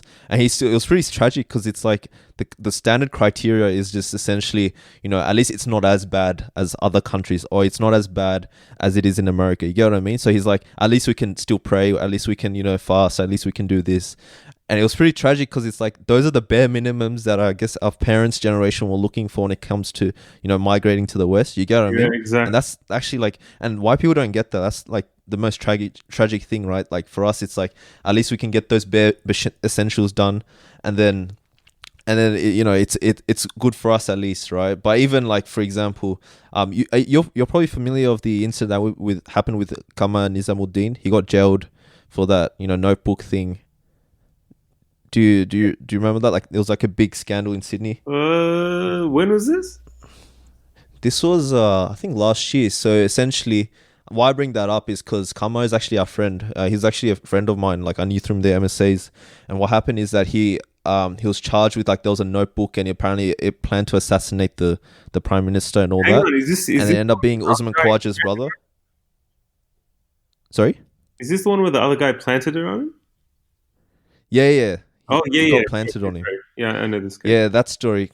Yeah, because he's actually a friend of ours, right? So things like that happen, and you just like, that's like the reality, right? All these kind of laws that are in place in order to subjugate the Muslim community, and that's it's a shame that that's the situation it is. But would you say in terms of what you're doing and what you feel with those sort of specific situations, like, do you think that, I guess, the wider community understand that, or it's more about still fighting the system and being aware of those sort of issues? I mean, like I said, man, like my son is like, he's gonna grow up in this world that like this is gonna be completely normal to him. Like, my generation is like probably the last generation that has a memory of like the time before 9/11. Because when I do shows now, there's kids at the shows who were born after 9/11. Like, they don't even know what Guantanamo Bay is, So I think a lot of it is also just like reminding young people that this is not normal, even though this is what you've grown up with. This is like, the situation that we're living in is so extreme. And that's the biggest like flaw in how we see things. So even for myself, you think it is normal, but you kind of get used to it. Even like I had these like kind of long chats, even the way I say my name, because how I say my name is like, it's meant to be like in Arabic Tanzim, but then me growing up, even these subtle things that you don't pick up until like when you're older, is like, you've been taught to say your name in a white way. So I've been taught to say my name Tanzim because it's easier for like white people to kind of say it. You get what I mean? And so I've just kind of stuck with it, and I still stick with it to this day because I've literally grown up like that, right? And that's one of the subtle things that kind of seeps into how the Bangladeshi Muslim kind of goes about society, right? And these things, a lot of people don't pick up on it. So I guess, would you say like would you say that's the case for you? When did you have that sort of realization, like these things that we're undergoing is actually not normal? So I think so. Actually, I was born in Saudi, right? I was born in Saudi Arabia, and then we came here when I was 6, and so like this place was just completely like alien to me. Like, you know, I lived in a place where like, you know, I'd go to the mosque with my dad on Friday, like you know, also I was young, so I couldn't like, you know, I didn't understand like the nuances of a place like Saudi Arabia. It was just like where I had like a happy childhood or whatever. And then I came here and like everyone was white, and even at that age, even at the age of like 6, like they treated me like, oh, like at that age, like kids still don't know like racial slurs and stuff like that, but like within like a year or 2 years, like that started as well. Like I just felt like completely foreign. And then when I was 10, we moved back to the Middle East. I lived in Oman for like 4 years. Again, like a Muslim country and all that kind of. So I think like just like Australia to me just never normalized. Like I never felt like comfortable or accepted in Australia. Can you describe what kind of city you lived in? Were you like in a major metropolis or a small country town? Like In Australia? yeah, in Australia. I was in Melbourne, which would be like the most tolerant and multicultural city in Australia. And Melbourne were is you like within like San were you within Francisco. like a suburb, like the outskirts, or like in the city itself? Like how does that? I'm just trying to picture how the Suburbs? demographics would work. Suburbs? Like mixed multicultural suburb? Okay. But like even for me, right? Because I don't have that same experience with white people, as I mentioned before. Like I was in a bubble essentially. Like I was super proud of my Bengali community, and so I'd always be in the Bengali community. And then at school I'd be hanging with Asians and stuff like that. But at the same time, would you say like for me, right, the racism I've copped, and I've done like Facebook posts about this, is like I've copped the most racism probably from my own community. Like if you become a bit more practicing, and it kind of ties in with whiteness, colonialism. Like I guess our parents at times, the older generation may have, in order to kind of toe that line when it comes to living in the West, they had to sort of take on certain ideals in order to be living a comfortable life here. So like, if you grow out your beard a bit more, you're praying 5 times a day or whatever, then suddenly, people will be like, are you on the way to Syria or something? Like I've copped this from my own kind of Bengali community, right? Do you know my friend Nosh? Do you know Noshad from Melbourne? I think, does he study in Turkey, is it? Yeah. So I've been in the same room as him. I haven't talked to him, but yeah, I know of him. So Nosh and I grew up together, and we joke about this all the time about how like Bengalis are like super. Certain Bengalis are like very, very skeptical and like basically scared of religion. And yeah, and I totally get that. Like that it's there's like a line. You can pray a little bit and fast a little bit, but then like if you go that extra like millimeter, then it's like, yeah, my own mom says it to me. Like my mom doesn't like me having a beard because she thinks it's like it's too much, Too extreme. yeah. Yeah, it's my mom as well. But I can still got like small grow it out. beards too. It's like Yeah. you know what I'm saying? It's like everyone's got that beard now, like almost like it's a nice trim cut, right? I mean, my mom told like my beard and my hair are out of control right now, right? Because I'm quarantined. My mom is just like, why don't you just trim it down? You used to look so nice. Did your wife not say nothing? And I'm like, nah, she don't care. Yeah, even for me, man, like, because, bro, like, I copped it the most. I grew up, like, if you, like, on my Instagram, like, if you go, like, down below, the most I've grown it out is when I went Bangladesh, like, just once. I thought, like, because my family in Bangladesh are relatively religious, right? But then, like, so I'm like, all right, I might as well, I got a chance to, like, grow it out so I don't cop it too much from my family in Australia. So I grow it out, and I was copying it even more in Bangladesh. They're like, what are you doing? Young kid, why are you growing it out now? I'm like, what's going on? This is not how I planned it. And they're just like, you're limiting your prospects for marriage and all that if you grow it out too much now and show that you're too religious. I'm like, what's going on? This is so random. So it's actually like crazy how like it's actually that kind of those sort of sentiments are more common, right? Like in that sense. There's a very modernist, progressive like angle that Bangladeshis in like I think in the West have. I think Tanzim, we were talking about this on like a couple weeks ago, was it? Like where a lot of our parents, they came from academic backgrounds, right?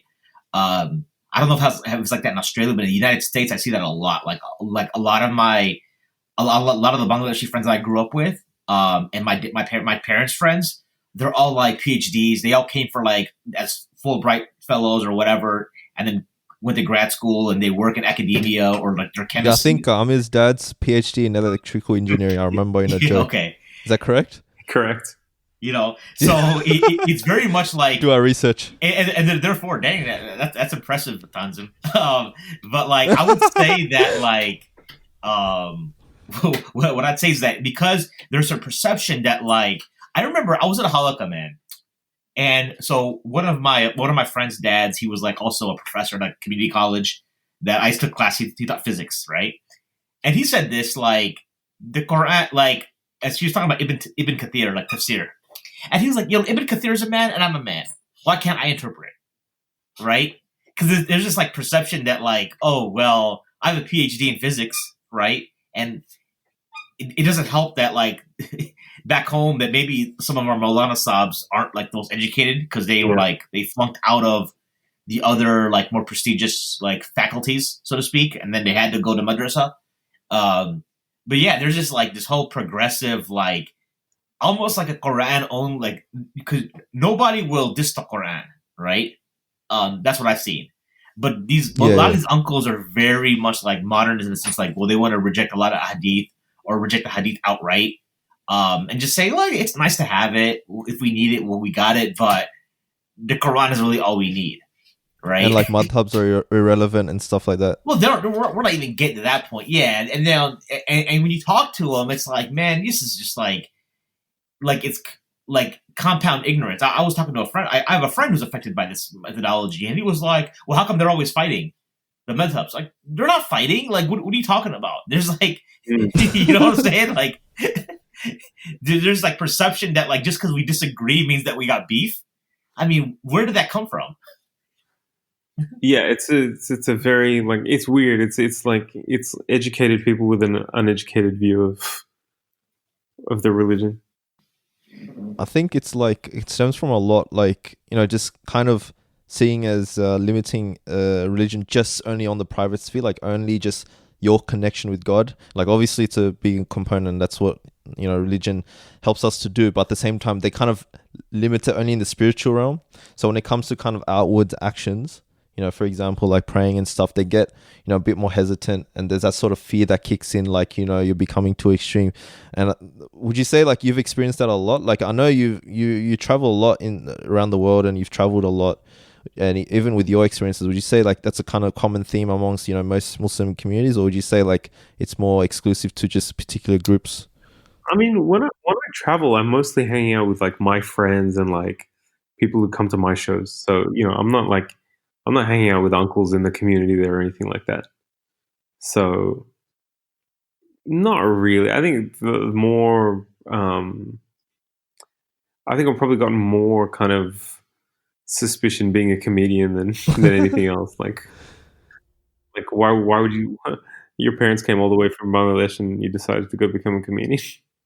You would have copped that a lot, I reckon. Especially in the Bengali community, man. They'll just be like, ostracize you from the community. Like even for me, right? I'm like 23, and since I don't have a full-time job yet, I've still like got a few subjects left to graduate from uni because I'm doing part-time. I still get stares from like aunties and uncles, like, why aren't you like got on a job yet? What are you doing? Why aren't you getting married yet? This and that. Yeah. That's like a reoccurring theme, essentially. Would you say even in America, Mahin, like that's the case as well? Yeah, I remember. Man, my first year of university wasn't the best. I'm using your terminology now, by the way. I normally say college, but since I'm in a room with two Aussies, so my first year of uni, I did a semester, and then I really struggled. Let's say, like I failed a bunch of classes basically, and then I take a semester off. So I was back in Ohio just chilling, and so I went to undergrad, like part of it in Toronto. So I come back, and everyone's like, "Hey, what are you here? Why are you here for?" Like everyone's like up in your business doing your, and it's just like, I mean, but it's there's so much like this perception of like they're entitled to know what you're doing. They're entitled to know your SAT scores. What kind of standardized tests do you guys take over there? Do you guys have SAT, ACT? because they're It's like in high school, man. HSC equivalent, I think. Would it be the HSC equivalent? I think. Okay, From our well, end. when I was coming up, I don't know what's. I think the SAT is still around, but when I was coming up, the SAT and the PSAT, these were like really like important like tests, right? For like what college you could get into. Like you want to go to like a top Ivy League college, you need to have like a top notch SAT score. So everybody and their mom knew everybody else's SAT score. You know what I mean? Yeah. And Oh yeah, that's the Yeah. same. Everyone knew they're like everyone's entitled to it, score. right? And then some like I knew this one auntie. This like so there was this girl I had a crush on, right? And I think her mom wanted her to like eventually get married to a doctor, and I wasn't gonna go that route, so I was like, yeah, whatever. But like her mom was talking about how she got into like all these amazing schools like Brown, Cornell, University of Pennsylvania, these like Ivy League schools, right? So I'm like, but she ended up going to like a small private college in Ohio, and I'm like, yo, this is BS. And I hope she doesn't hear this show, by the way, because I'm just like, it's pretty obvious what I'm talking about. But I was just like, no, this doesn't make any sense. This does not like. There's no way this girl got into those schools. So I went, like, I remember one day I was just bored. I went to the library, the public library, and you can like look up everyone's like honor roll listing for every high school. You can just go through and flip it through it, right? I remember I was flipping through. I was like, this chick's only making like merit roll, man. She has under a 3.5. There's no way she's getting schools. You have These aunties will just they'll just create. They'll just like make stuff up, right? Yeah, legit, it's crazy. And this was a religious auntie like, too. She was the one that introduced like halakas to our community. So imagine it's not even like a secular auntie. Yeah, no, it's like such a big thing in the Bengali community specifically, right? Like they will they will go, leaps and bounds to make sure the kids get like good scores so that they can literally tell other aunties. It's like, and I remember having this chat with my mom about this. I'm like, don't lie, mom. Like, there's a reason as well why you wanted to push that extra mile on me when it comes to studies when I was younger, right? Because like there's a certain rep to like your kids and your studies and the sort of academic scores they got is like dictates how proud a family can be in the community. It's like a big thing, right? And it's like, I guess the same situation all around the world. But I also wanted to ask, like, Aamer, right? Because like right now what we're talking about is essentially like issues that may, I don't know if they're issues or not, but sort of the stuff or the sort of things that we critique that we undergo in our own community, right? Hey, Aamer, before you jump in, can I say something real quick? That's still happening, dude. I've been married 10 years. You know who my dad brags about to his friends? My wife, because she's the doctor, right? like I'll be at a wedding, and he will introduce. And my wife's not there because she's on call, right? I remember I was at a wedding in Tennessee, and my dad's introduced me to all these doctors, and he's like, "Oh, his wife's a doctor. That's why I'm introducing you guys." I was like, "What the hell?" Exactly, like yeah, like even like we're talking about these issues that we have in our own communities, right? And I guess like a white person or something would be listening, they'll be like, oh no, like they can kind of point the finger on us, saying like, you've got these sort of issues to deal with. Why are you too worried about, I guess, why are you always like pointing the finger at white people, right? Like, would you say that in a kind of public platform, it's probably best? Like, would you also joke about sort of internal kind of issues that we have in the community? Because once you do that, I guess there's a certain kind of crowd that will be like, haha, see, you've got your own issues that you don't talk about. You get what I mean? Like I mentioned before, like my dad said he copped racism from Pakistanis, even like over eating fish, like even before 1971, right? And so like there are sort of issues that we talk about in our own communities, but on a more public platform, would you say like it's probably best not to bring those to light because it kind of takes away from the actual issues that we may undergo within society, if that makes sense? Yeah, I mean, it depends on who the audience is. Do you know what I mean? Like, because we should be able to laugh about stuff like that. So, I think if you are careful to like create an audience that understands those things, then yeah, we shouldn't always have to like be scared of talking about like our own issues or whatever because white people are going to laugh at it the wrong way. Like you should just work to get like a brown audience. But yeah, at the same time, there is like a lot of stuff that I wouldn't bring up like publicly because it's not anyone's business. Like we've got enough problems. Like talking about certain things publicly is not going to help. It's not going to help that situation or that issue. You know?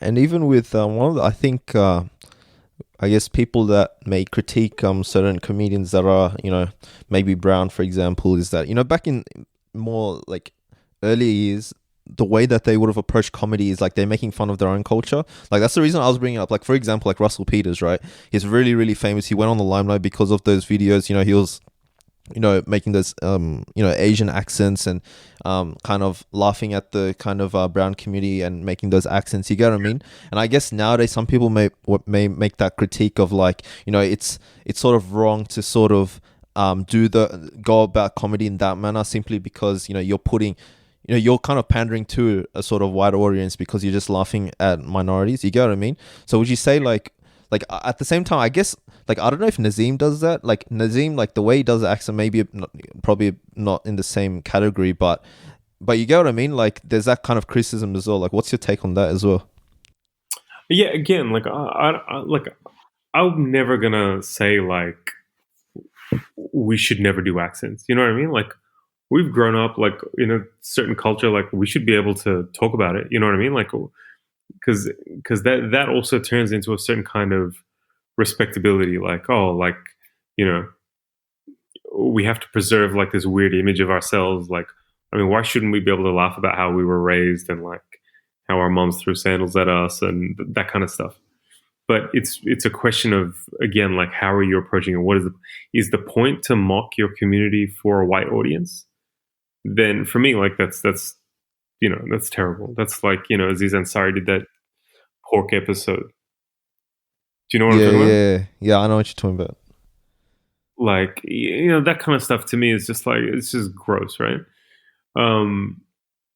So yeah, I think there's no like set rule for it.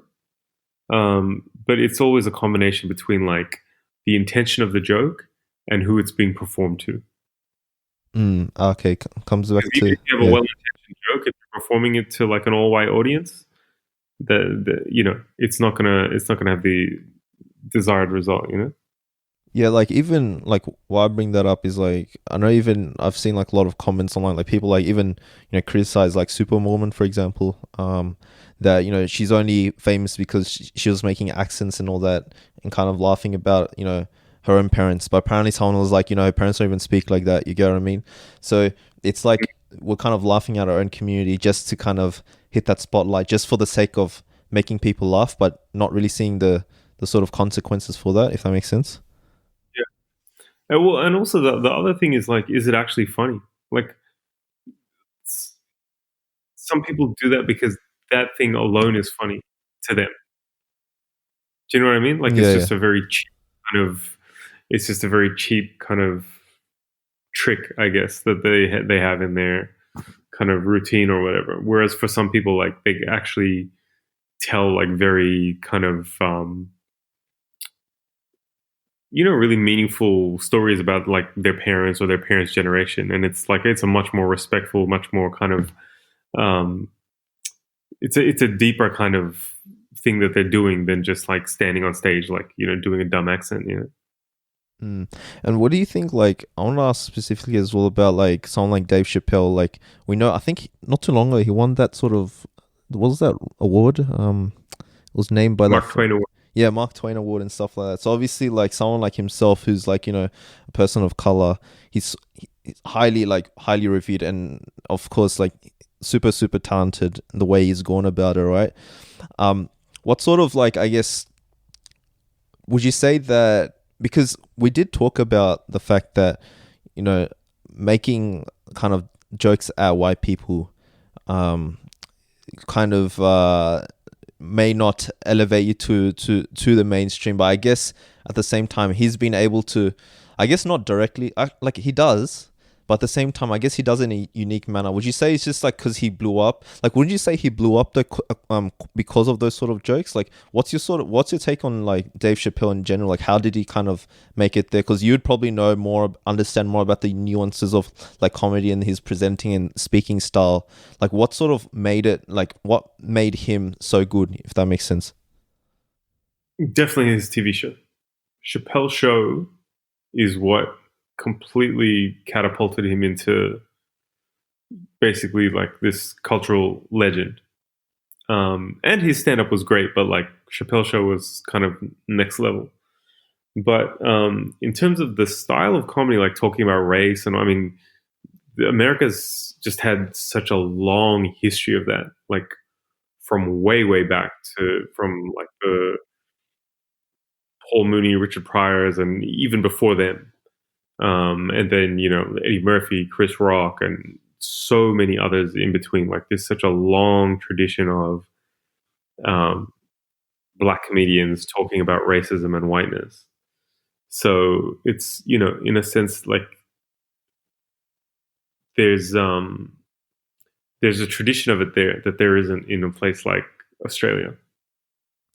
Even though it's existed in Australia, definitely, like there's been indigenous comedy, like basically black and stuff like that, but it's just not on the same scale and not where it's been like a part of the culture for so long.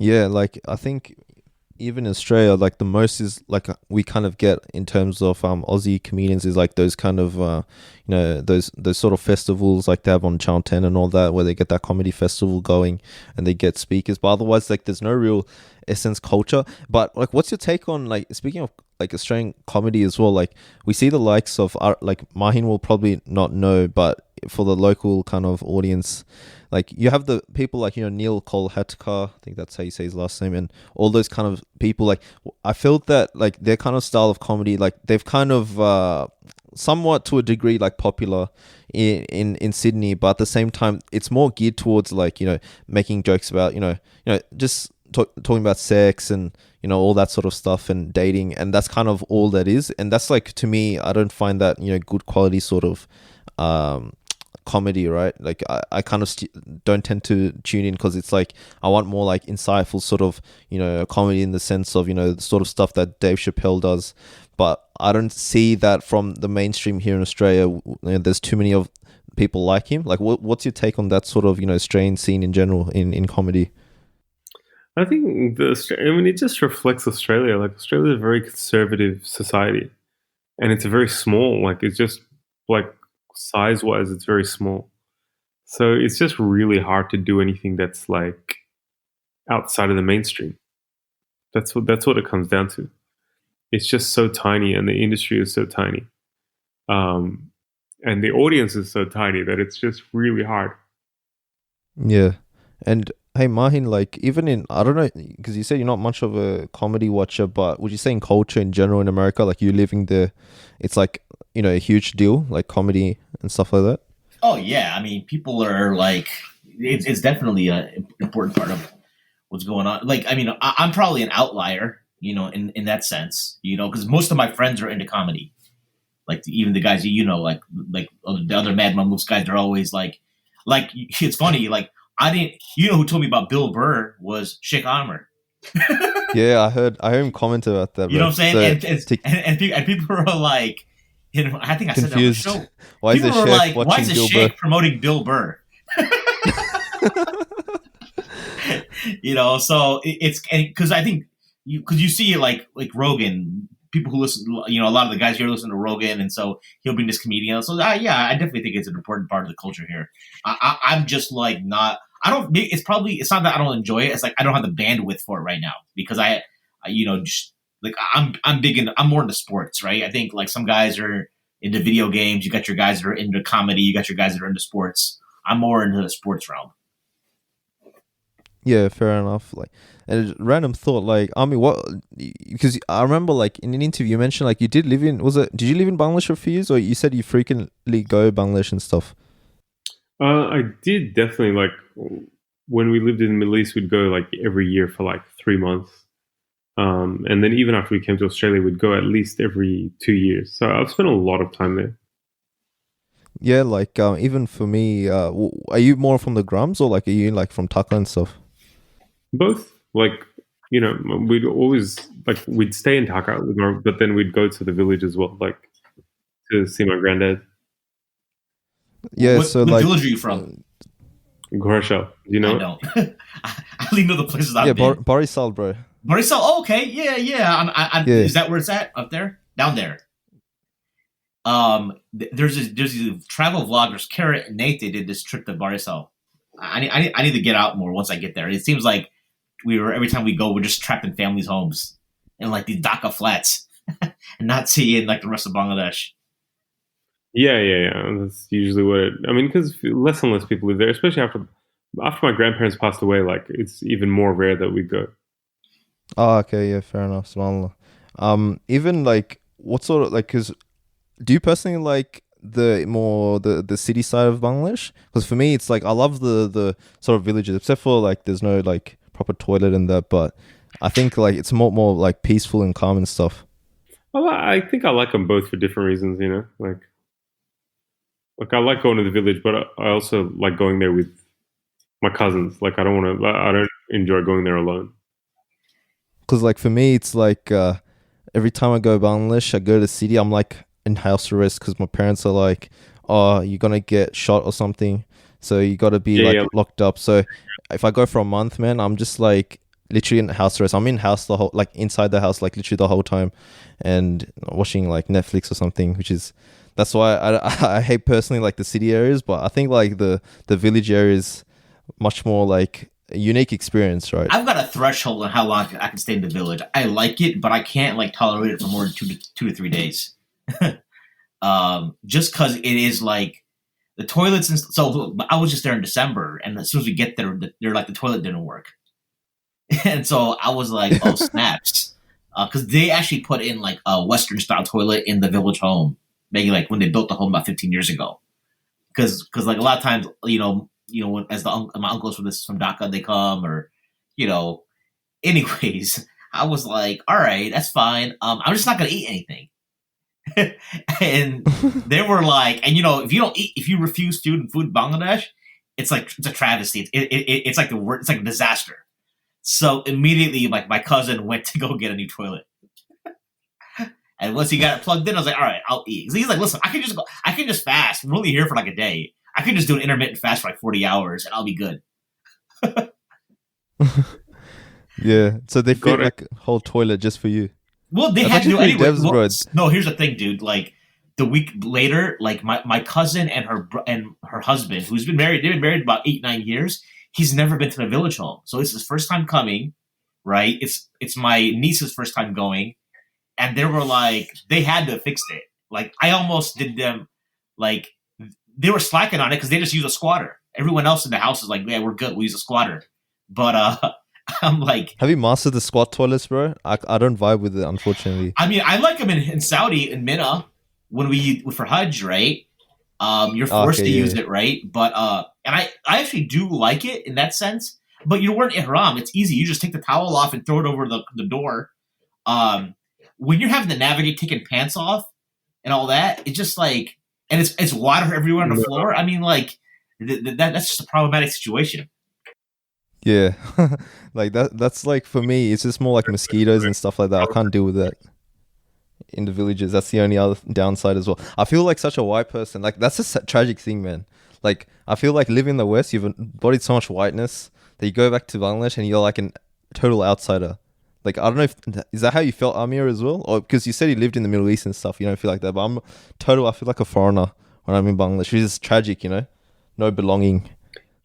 I mean, there's parts of it, like it feels very familiar to me, but then there's always going to be that part of you because you haven't like lived there. That's going to be like you are going to feel foreign always. So how we were talking about we don't feel like home in the West, then we don't feel at home in our actual like home country.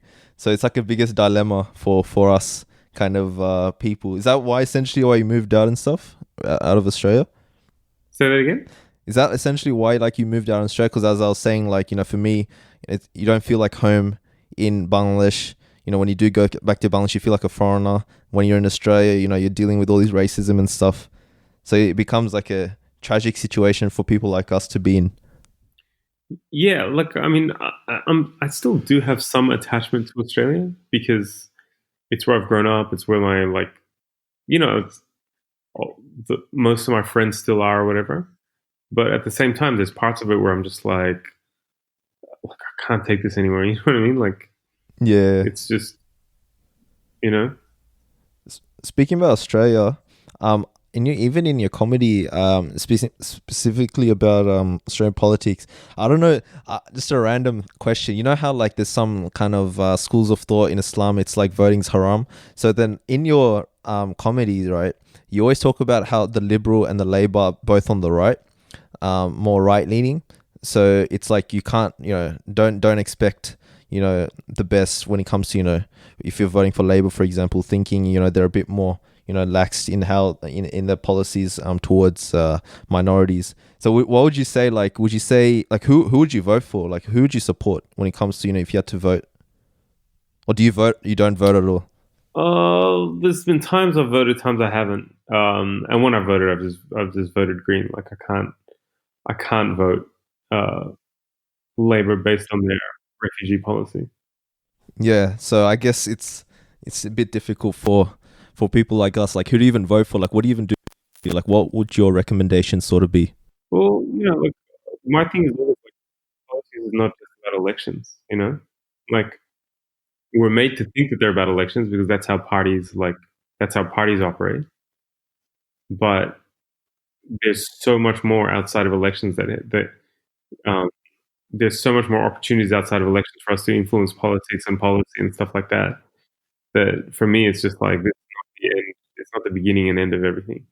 Yeah, and I guess that's an unfortunate situation. Like, there's no sort of like leeway for people like us. Like, even I guess as a Muslim community, right? It's like we're actually like in a confused like situation. It's like, what do you do politically? Even as you said, like stand-up comedy as a platform, it's difficult to make it and sort of espouse what you want to talk about. It's literally like a difficult situation. We're like locked into this sort of corner. And as you mentioned, it's like, and as I mentioned, Mahin mentioned, it's like when you go back to Bangladesh, you feel like a sort of foreigner at times as well. You get what I mean? So it's like massive conundrum for people like us. Definitely.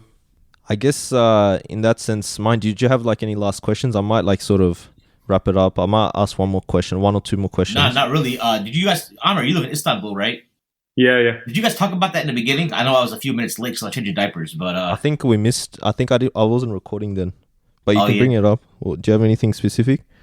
Yeah. So because I talked about, we did a show for Mad Mamluks. We did the show with Cyrus McGoldrick. Oh yeah. And I was talking to Umair. I was just curious about like how living there has impact. Like, do you feel like you're in a bubble living there, or the fact that you travel a lot, keeps you exposed? Like, how's that been like?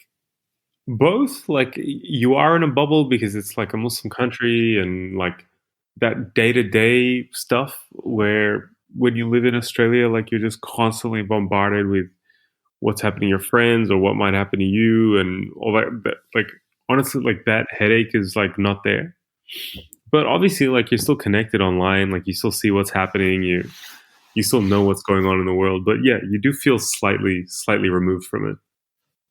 Yeah, I was before this whole Corona pandemic hit. I was I still might go down. I have the last 2 weeks of December reserved for an Istanbul trip, but I want to see how things play out. I'm not sure if it's going to happen this year though. Man, look, I mean, it's far enough away that inshallah, like maybe some of this stuff is going to open up again, but who knows? Honestly, who knows? Well, for me, it's almost like we were a lot of guys here have been talking about like living going overseas and like living for a few years and more or less exposing our kids to. I have 3 daughters, exposing them to like different environments, right? So they're not growing up in bubbles. Because right now, my kids are like my daughter is in this like all Muslim school, but it's like this Palestinian bubble, right? Yeah. Whenever I talk about like going to like Muslim land, she's like, "Oh, you mean Palestine?" Right?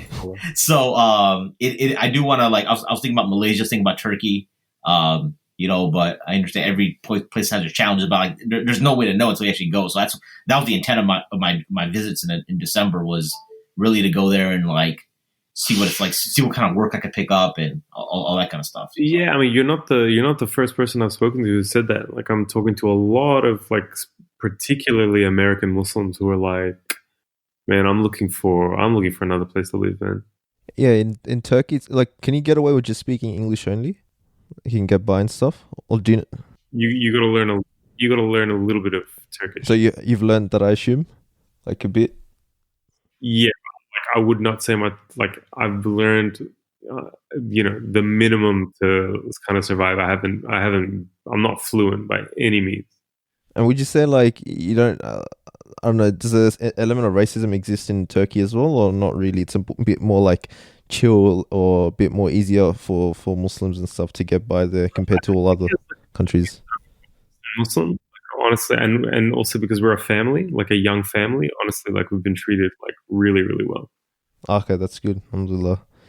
I want to ask like one or two questions. Random question now is like, because I was watching, because I know you did tours with Guz Khan and stuff. I think you did one. I don't know how many shows you've done, but there was a sort of podcast with Hassan Minhaj, Guz Khan, and Riza Ahmed, and it was funny because Hassan Minhaj and Guz Khan were like referring to some WhatsApp group that's like with Muslims in it, and Riza Ahmed's apparently not in it, and he got a big cut. I was wondering if you're in it as well, and if you can hook us up as well. You can give us a... I am in it.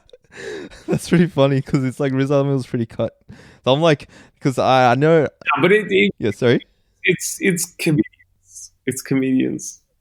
And do you like discuss ideas and stuff? Like, how does it work with the kind of process? Like, would you say like, people like Riza Ahmed and Guz Khan and Hassan like kind of go back and forth with you personally about, giving you ideas and all that, bounce off each other and all that sort of stuff? No, I mean, rarely. I mean, everyone's so busy doing their own thing, and mashallah, then those guys are, they're doing big projects. They've got their own teams and their own whatever. But like, yeah, I mean, my thing is more just like staying in touch as friends, and knowing when people have stuff coming out and that kind of thing. But yeah, it's especially living in different countries. It's very hard to collaborate on stuff. And when you were doing like comedy and stuff, like what was the process of like coming up with ideas? Like, would you just kind of read through the news and kind of see like, okay, this is a good point to talk about? And because I realized like what in some of your kind of skits you refer specifically to like specific incidents that happened. For example, I think the punch the Nazi one was like some the incident of the guy who got essentially punched by a Nazi, right? And he joked about that. Was really good. So like, what's your kind of process when it comes to kind of coming up with things to talk about in your comedy in general? Because I know some artists as well, they kind of have their own clique of people. Like when they come up with an idea, they kind of bounce forth with other people and then kind of present it to them and see if it's tight knit and if it's good, and then kind of present it. Like what was your sort of process? It's very random. It's just a mix of like stuff that stuff that's happened to me, like direct experiences, or just something that's happening in a conversation that's happening that's really annoying me, like, or yeah, literally like one like an offhand comment, like reverse racism was someone that Nazim and I had known for years randomly said something, and I was actually shocked that this person said that, and then that whole kind of reverse racism sketch kind of just popped into my head. Like a lot of it is like responses to racist stuff that you don't have at the time. You know what I mean? Yeah. Like at work or whatever, like you hear someone drop like a racist idea or a racist comment. You don't have the time to like get in an argument or whatever. And for me, often I turn that into a joke, like the response that I would have liked to give, I'll probably end up playing that clip of the reverse racism clip before, like we kind of aired this to people, because then like subhanallah, bro, that clip, bro, you've got, like, I know you did a post about this a while back where you're like, have you used, like, can you comment if you use my kind of material in when you're teaching a class or something? And I think even Dr. Jonathan Brown, when we did the episode with him, he alluded to that. He even played your clip. I think he played the reverse racism one in his own class. So like, Man, that's so informative, and the way you broke it down was just superb. Like, what was the process for that specifically? Was it you mentioned like it was just something that kind of built up, and you just had that idea? Because would you say like other comedians articulated that point before? Because I know you did another interview where you just like you kind of brought it to light, that kind of whole concept, or it wasn't really being discussed at that point in time. I mean, I think people have debunked it generally for a long time. Like, I think the first time a white person said reverse racism, everyone else was like, no, that's that's not real. But in comedy, I don't think, like in stand-up, I don't think anyone had done it like that. And it's a very straightforward kind of way that I did it. But And would you say though, like, would you define the term, like, you know, when people like make fun of like white people, would they like steer, because of that clip particularly, like they, instead of calling it racism, they might call it like, I don't know, discrimination or something? Like, have you come across people like that that kind of, you know, change their tone, like instead of calling it racism, they call it something else? no. People who agree with it, and people who don't agree with it, don't agree with it. Like again, you know, like when I say like, you know, I do comedy for people who are like-minded. Like as popular as that clip is, like I don't know how many people's minds it changed. You know what I mean? I think people who already believe it are like, yeah, that's right. And people who actually believe in reverse racism are just like, well, this guy's a racist. It's true. People are more simple-minded, like, in that sense. You just have comments anytime that video is posted. Yeah, like it's so true, man. Like, you know how we kind of like, even for your sort of comedy style, like, you know, bringing out, you know, good points in politics and kind of articulating them. Like, I just realized, like, I think Mahin, you've talked about in your podcast as well, like for example, people like would vote Trump just because, like, I don't know, they made the taxes lower instead of actually like caring about the racism. Like, I realized even for myself with, you know, this situation, like you'd know yourself. I mean, like, you know, Scott Morrison at the beginning of the year was like all about, it was getting a lot of criticism because of the bushfires, and now a lot of his popularity went up because of this corona situation. It seems like, you know, he's doing such a good job. And I had like members of my family, right, that it's like, okay, I'm going to vote Liberal now in the next election because, you know, how great, you know, thing, because he's given out, you know, surplus, you know, no, sorry, the stimulus packages and all that.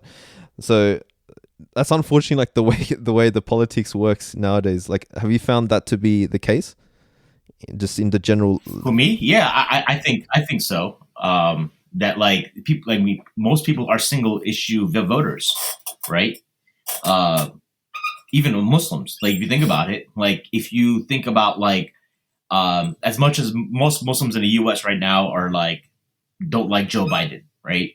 But the fact of the matter, but the issue, but the most legitimate concern I've had about like voting for Biden is that Trump is gonna, if you reelect him, he's gonna have the opportunity to keep appointing more and more Supreme Court appointees, right? Who are there, and their job is to interpret the law, right?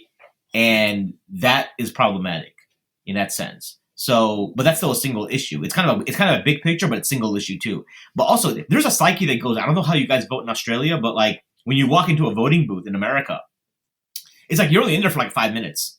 And sometimes it's like you're on the fence. You're just like, I think how much of it, I was like, even when I was voting, like the last local election, there was, you know, who you would, one of the guys was campaigning. I was kind of on the fence about who to vote for locally. So there's one of the guys outside campaigning, and he sought me. He gave me a 5-minute spiel. I didn't know that much about him. It's like, you know, he's a nice guy. You know, I'm going to vote for him. Right? It's like, because it's very like, and there's a lot of people I think that are like that. They're like on the fence.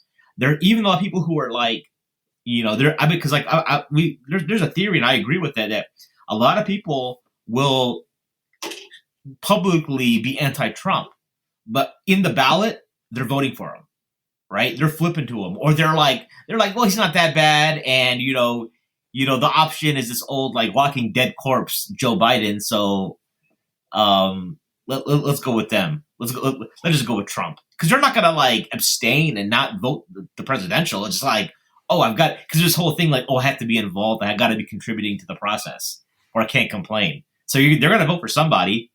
And then there's a whole perception of like, you don't throw away your vote and vote third party or something. So yeah, I think there's I mean, it's really like it's almost like you have a high school kids when they decide when they're going to be like boyfriend and girlfriend. They're so fickle about it. It's like it's like an on and off switch that can go either way. Yeah. Well, what's your take on that, Amir? Have you found that to be the case as well? What specifically? Like in terms of how you mentioned, like people tend to just be like, sort of voting certain, for people just based on like one particular issue that may benefit them. Yeah, definitely. I think Trump's an expert in that now, in terms of basically like, first of all, like just smashing like what was, you know, the rules about what you can and can't say publicly, like because he says whatever he wants, no matter how bad the consequences. And two, just knowing like you don't have to hide, like you just don't have to hide your racism. Like there's no need to sugarcoat it. Like people in America are happy to vote along those lines. Yeah, things look bleak at this point, unfortunately. But Yeah, I think 2020 is the definite write-off. Not expecting anything else from this year. yeah, and then coupled with the corona and the bushfire, all that sort of situation just makes things like 50 million times worse. But I'll like to just kind of wrap up the podcast. This question we kind of asked to all our guests at Boys in the Cave. If you had to chill with like three people in a cave, because Boys in the Cave, who'd they be? Like it can be anyone from the past, like in history, or it could be anyone in the present now. Oh man, I should have thought about this beforehand. Yeah, this is like Three the hardest people. question usually for people. People get stumped and stuff like that. But yeah, it would be good to see your if it's also more comedy inclined, that'd be, I guess, insightful for the audience, because you can probably elaborate on why you picked them and why they've been influential. But anyone in general is good as well. Oh, man, I'm totally stuck. Okay, let's see.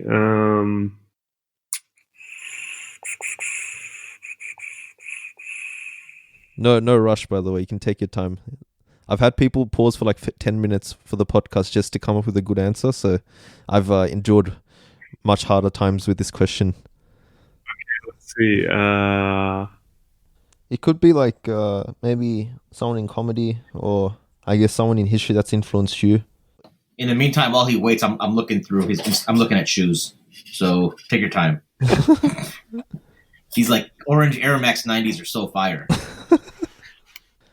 How'd you amass, like, you have quite a big following as well, like on socials, man. Like, I need to get your marketing tips as well. I'm trying to grow our own podcasts and our own pages and stuff. Man, honestly, I think it's mostly that Punch a Nazi clip. I went a bit viral, eh? I think you pinned it as well from memory. And it's gonna stay pinned until something gets bigger. It's the Bangladeshi way. The persistence, alhamdulillah. All right, three people that I would chill Do you use with. Tumblr still much or no? I use it and I haven't used it in ages. Oh, okay, you still have it there in your bio, so.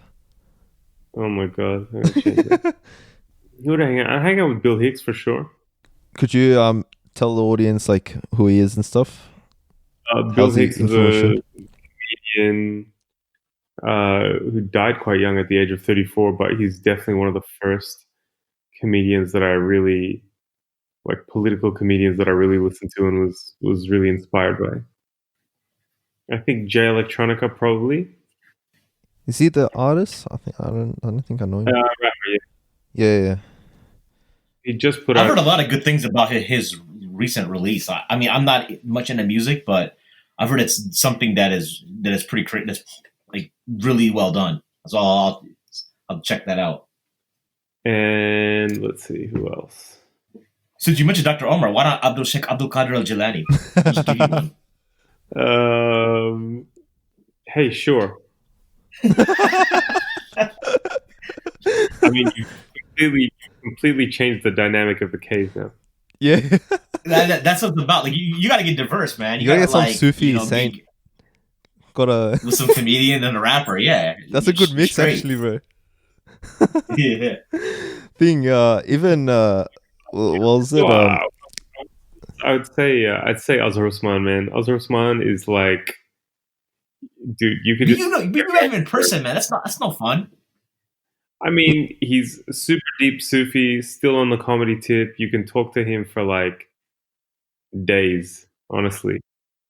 Yeah, mashallah. He's very. He did that. Is it on? Can We Kick It? I think you did that episode with him, right? Yeah. Also, Yeah. he could translate what he could translate what Sheikh Abdul Qadir was actually saying because I wouldn't understand it. Oh, that's actually true. Yeah, good variety. Have 4 in the cave, alhamdulillah. But alhamdulillah, like jazakallah khair for coming on. Boys in the cave. Like I know it's like what one. Long time in the making.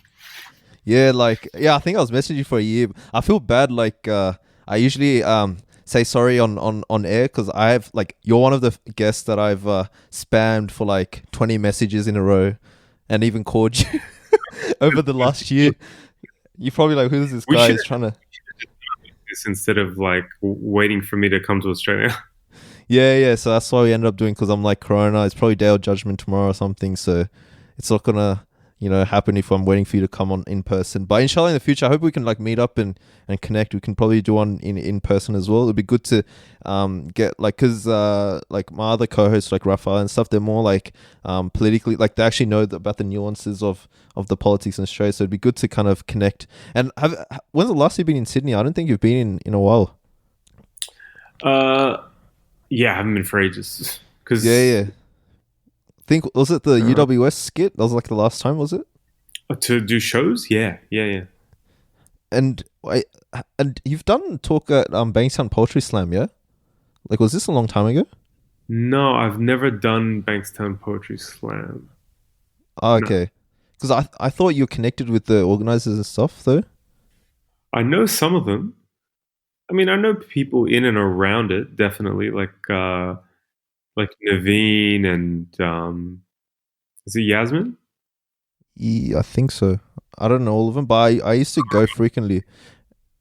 And I think you commented about it or something before, so I just assumed you were there or something before and did a talk. But that's actually a pretty good outlet, man. Like in the sense of what we talk about, it's like a very good outlet to speak your mind freely and stuff. Yeah. They've built like a great community and following there. It's really good. Yeah, definitely.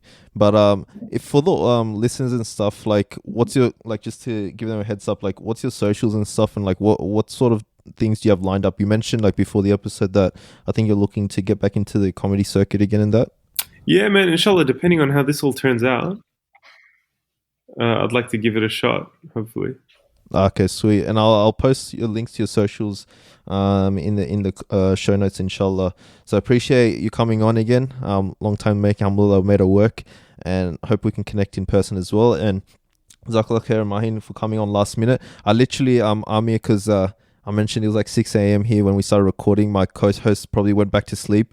He was meant to be on, and I literally told Mahin like last second, like to come on. And like I was taking I was in the middle of a Quran class, and I just on Zoom we were doing Tafsir Surah Baqarah, and I just bounced out of there. You know what I'm saying? So I apologize for my unpreparedness. I literally like found out about the show 2 hours ago.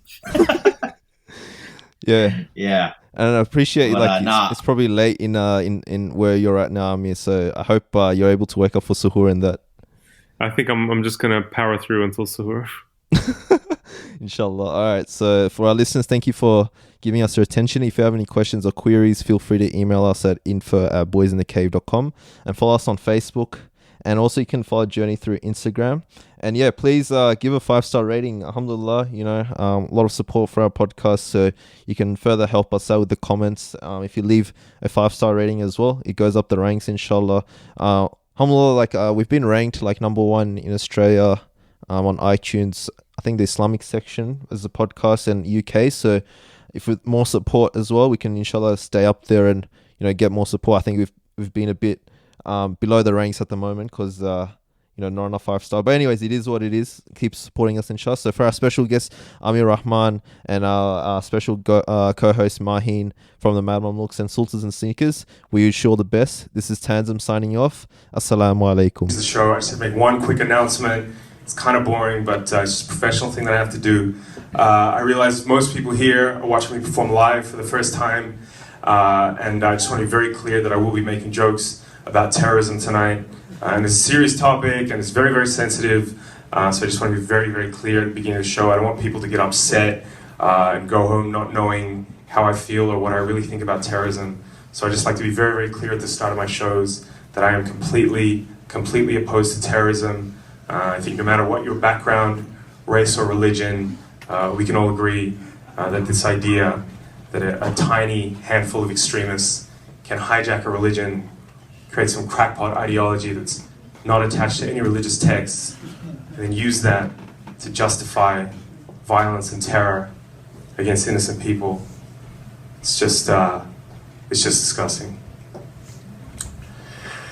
But anyway, enough about Israel.